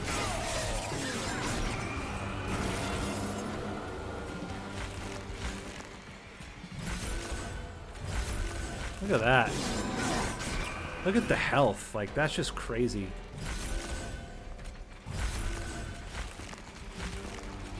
Got him. We are at 213 shards. That's like, we're ready for divinity level. Hilarious. Hallowed Halls. Wouldn't Hallowed Halls also be good? You could also get Endless, but I think it's too dangerous. If we put Intrinsic on Endless, and then just grew by virtue of the Echo infusions, but I think that's not as good. Hallowed Halls is very interesting, though. It'd be a way to, like, heal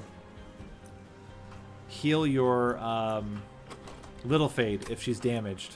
You, like, play Hallowed Halls, and it heals her back to full. I think it's not necessary, though.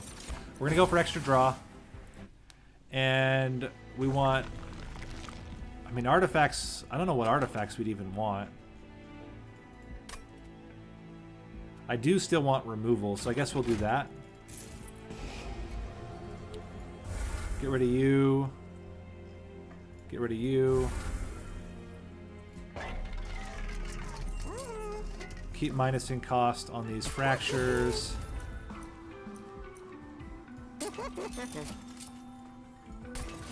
Don't really want another holdover, I don't think.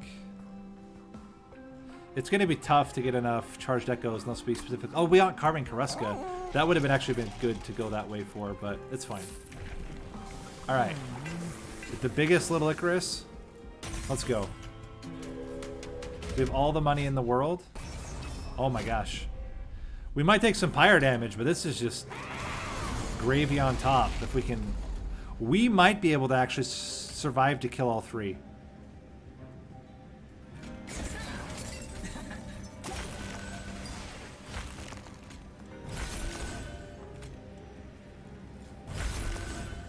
Oh, I didn't play the holdover one. We're killing all 3, though.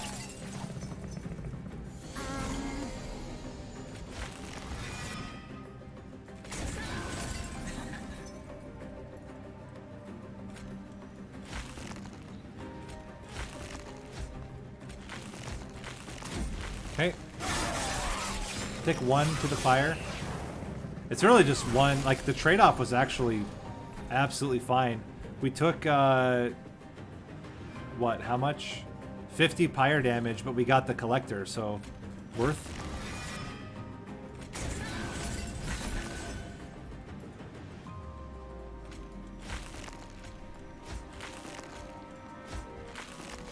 Okay. Barely didn't kill that guy.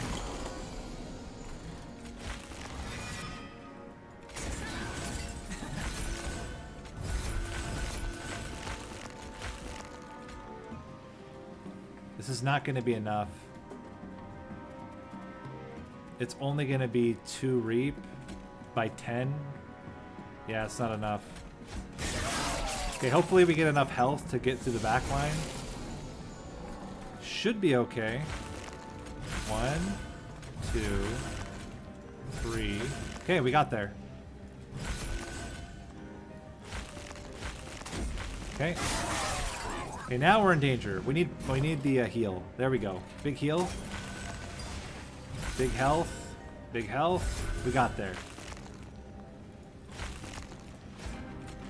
Okay. So far, so good. We should have enough health to be able to kill this guy. We need to fracture ourselves into oblivion, though. You know what? Hold on.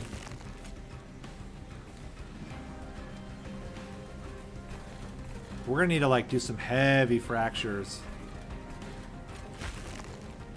Or we try to heal ourselves up. How many hits can we handle? By the time he gets up here, he's gonna be like 50. I mean, we can add right now an extra 20 health. Moderate chance we get the heal. I gotta go for it.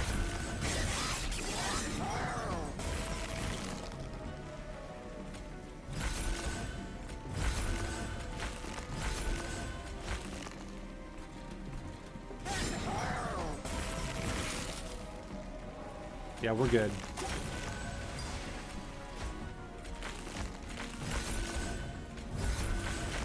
Woo! That was very scary, though. We're now at 321 spikes. There's an endless. What about crushing demise? With permafrost, crushing demise. So if we ever have an empty floor, we could not. We shouldn't have any more empty floors. We don't need soul crushing guilt. We really just need carving Kareska. Grab that.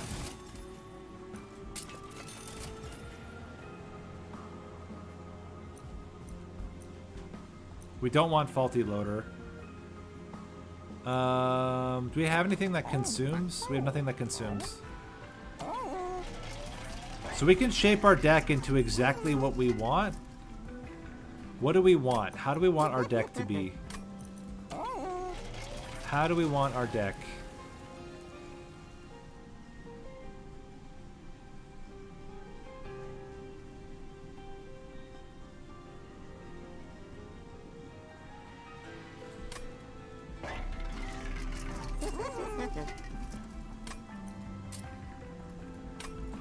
I think... Okay, I want all of the fractures to be free.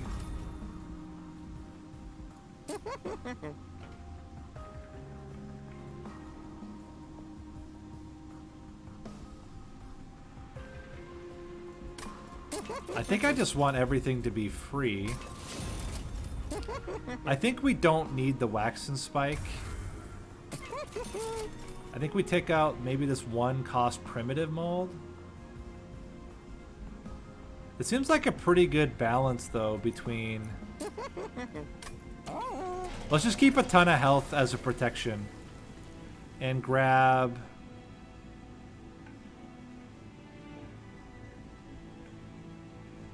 And four charged echoes per turn is a lot. I'm gonna dupe one of these, and I'm going to purge this one. One more fracture in place of something else. Okay. So now the ultimate question, how do we play this one out? Top floor is dangerous because...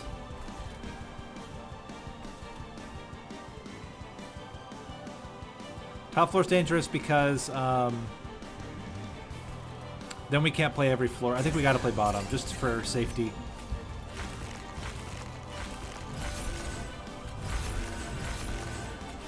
Okay. We take 25 fire damage. Or 25 damage to our fire health. Let's do that. And nothing survives the floor.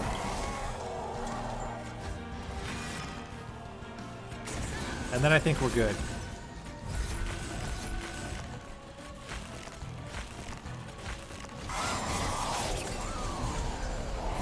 Okay.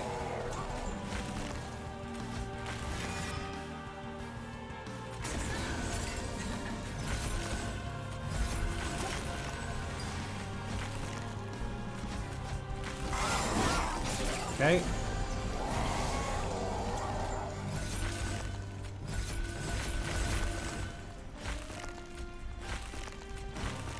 That's a lot of damage to Seraph.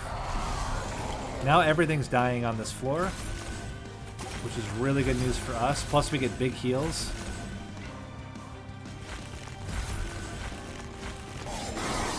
Okay. I think we're outpacing the damage at this point.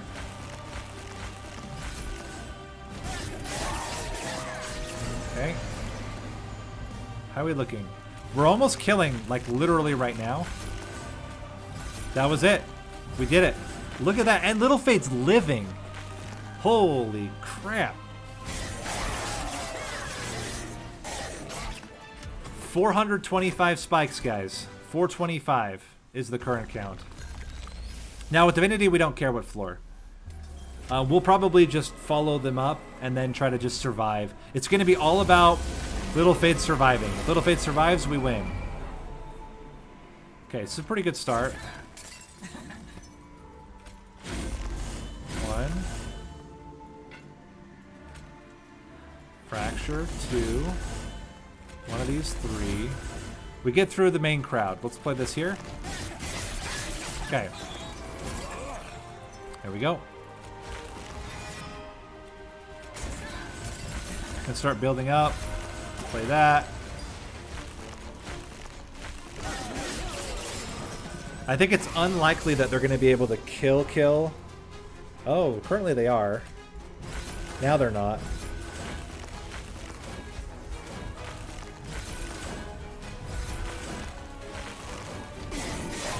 Alright, this guy's going to hit us in the pyre. So that's okay.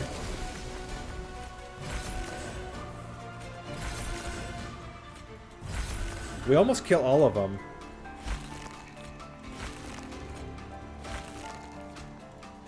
We do kill all of them. Look at that.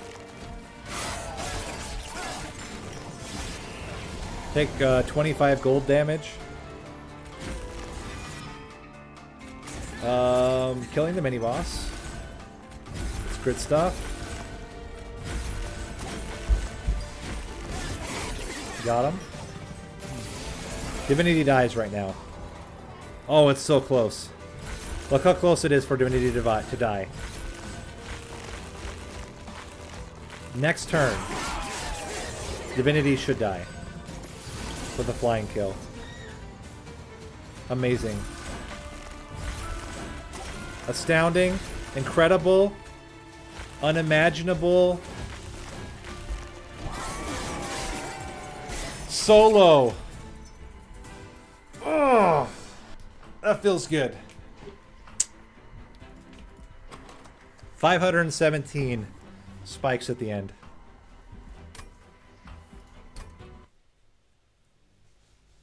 Good times were had by all.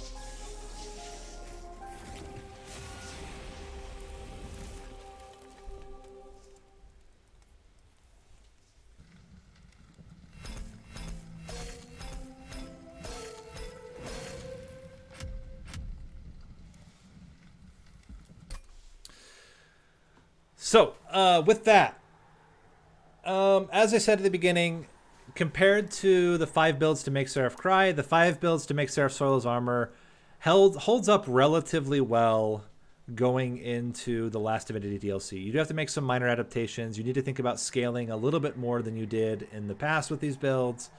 But all of them are completely viable. 2 of them are I think the 2 best builds in the game, the Imperial March and the Sneaky Rat Trap. Both are just absolutely insane. Little Icarus, as we saw, totally viable. You can play literally only Icarus and win. Certainly we had, like, that was very favorable how that ended up, but I mean, it worked. And as long as you don't, rush, take too many shards early, you should be totally fine. And And yeah, in general, it also shows that the Exile champions, I think, are in a much stronger spot than the standard champions, who a lot of them just are getting outpaced by Divinity and by all of the Shard enemies and by Seraph. So, yeah, I mean, not all of them. I mean, certainly like Rector Flicker with Dark Calling is still pretty good. The Sentient is still pretty good. Tethys with Conduit is pretty good, but there's like these are like some examples compared to the Penumbra is just bad. Hornbreaker Prince is just kind of bad. So I would say by and large, yeah, Exile is definitely the way to go. And apart from that, hope you guys enjoyed this kind of update to the guide. Certainly a much better attempt than the first attempt I did at making this guide. So appreciate those that joined both. Got to see me lecture on both again. But I think this time was a lot smoother. We had a lot better runs. And with that, thanks for watching. Hope you guys enjoyed, and I will see you in the next video. And for the streamers, the people that are on, or not streamers, for the people that are watching the stream, reminder, tomorrow, the big stream. We're going to do every champion at Covenant 25 in a row in a single speed run. It's going to be madness, chaos. No one will know what's happening. It'll be fun. So join me tomorrow starting at 9 a.m. my time, 7 a.m. Pacific Standard Time, and we'll go until we're done. Should be really fun. Also, if you're interested, Laura and I will probably be back this evening. We were going to be back last evening, but she started feeling sick. But we should be back tonight. I don't know what time. It's usually like 7 p.m. Pacific Standard Time. And we'll be doing some Super Auto Pets and some Children of Morta, assuming we come back. I have to see how she's feeling. But thanks you guys for watching. Hope you guys enjoyed, and I will